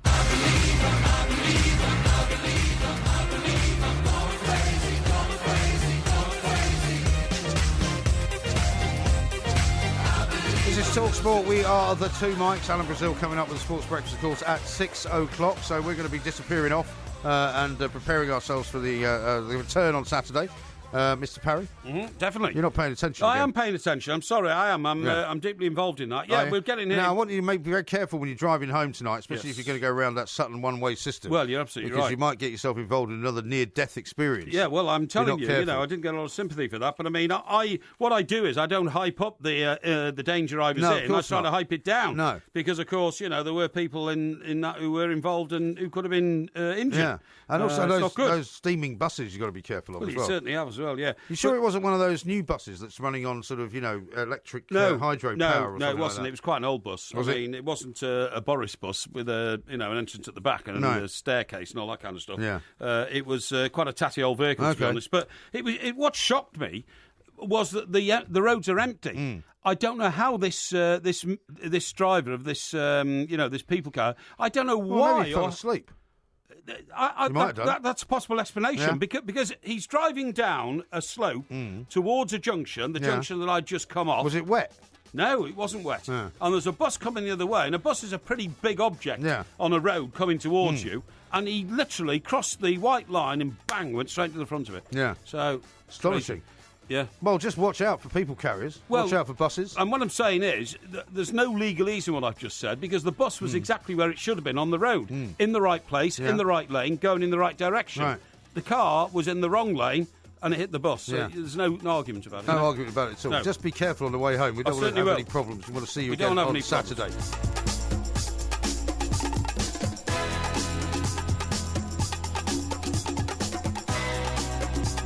I'm never ever going to go into a hotel room again with cushions and wrap in it, because I'm going to say, take these away. These are filthy. When were they last cleaned? Yeah. When did you last dry clean these? Have 100 people lay on these cushions and on this wrap, as you quite rightly say, face down, maybe even naked. Yeah. Maybe even naked after they come out of the shower. Could have been having sex on the full sex. Yeah, could have been having full sex on the old wrap and using the cushions to improve and stimulate the sexual positions in which they were having sex. Well, you never know. That's a thought, isn't it? Tying each other to the bedpost. Well, it's true. It could happen. It could happen. So I'm not having it. I'm not having it.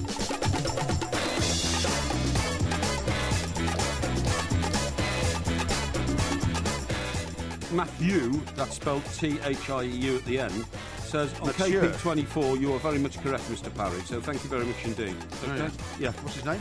Matthew. Mathieu. He's French, they don't play cricket. Mathieu. Well, yeah, okay, so they do. Didn't they play in the World Cup? No, they didn't. No, that was the Irish, wasn't it? Yeah, that was the Irish. Easy to mistake the French for the Irish.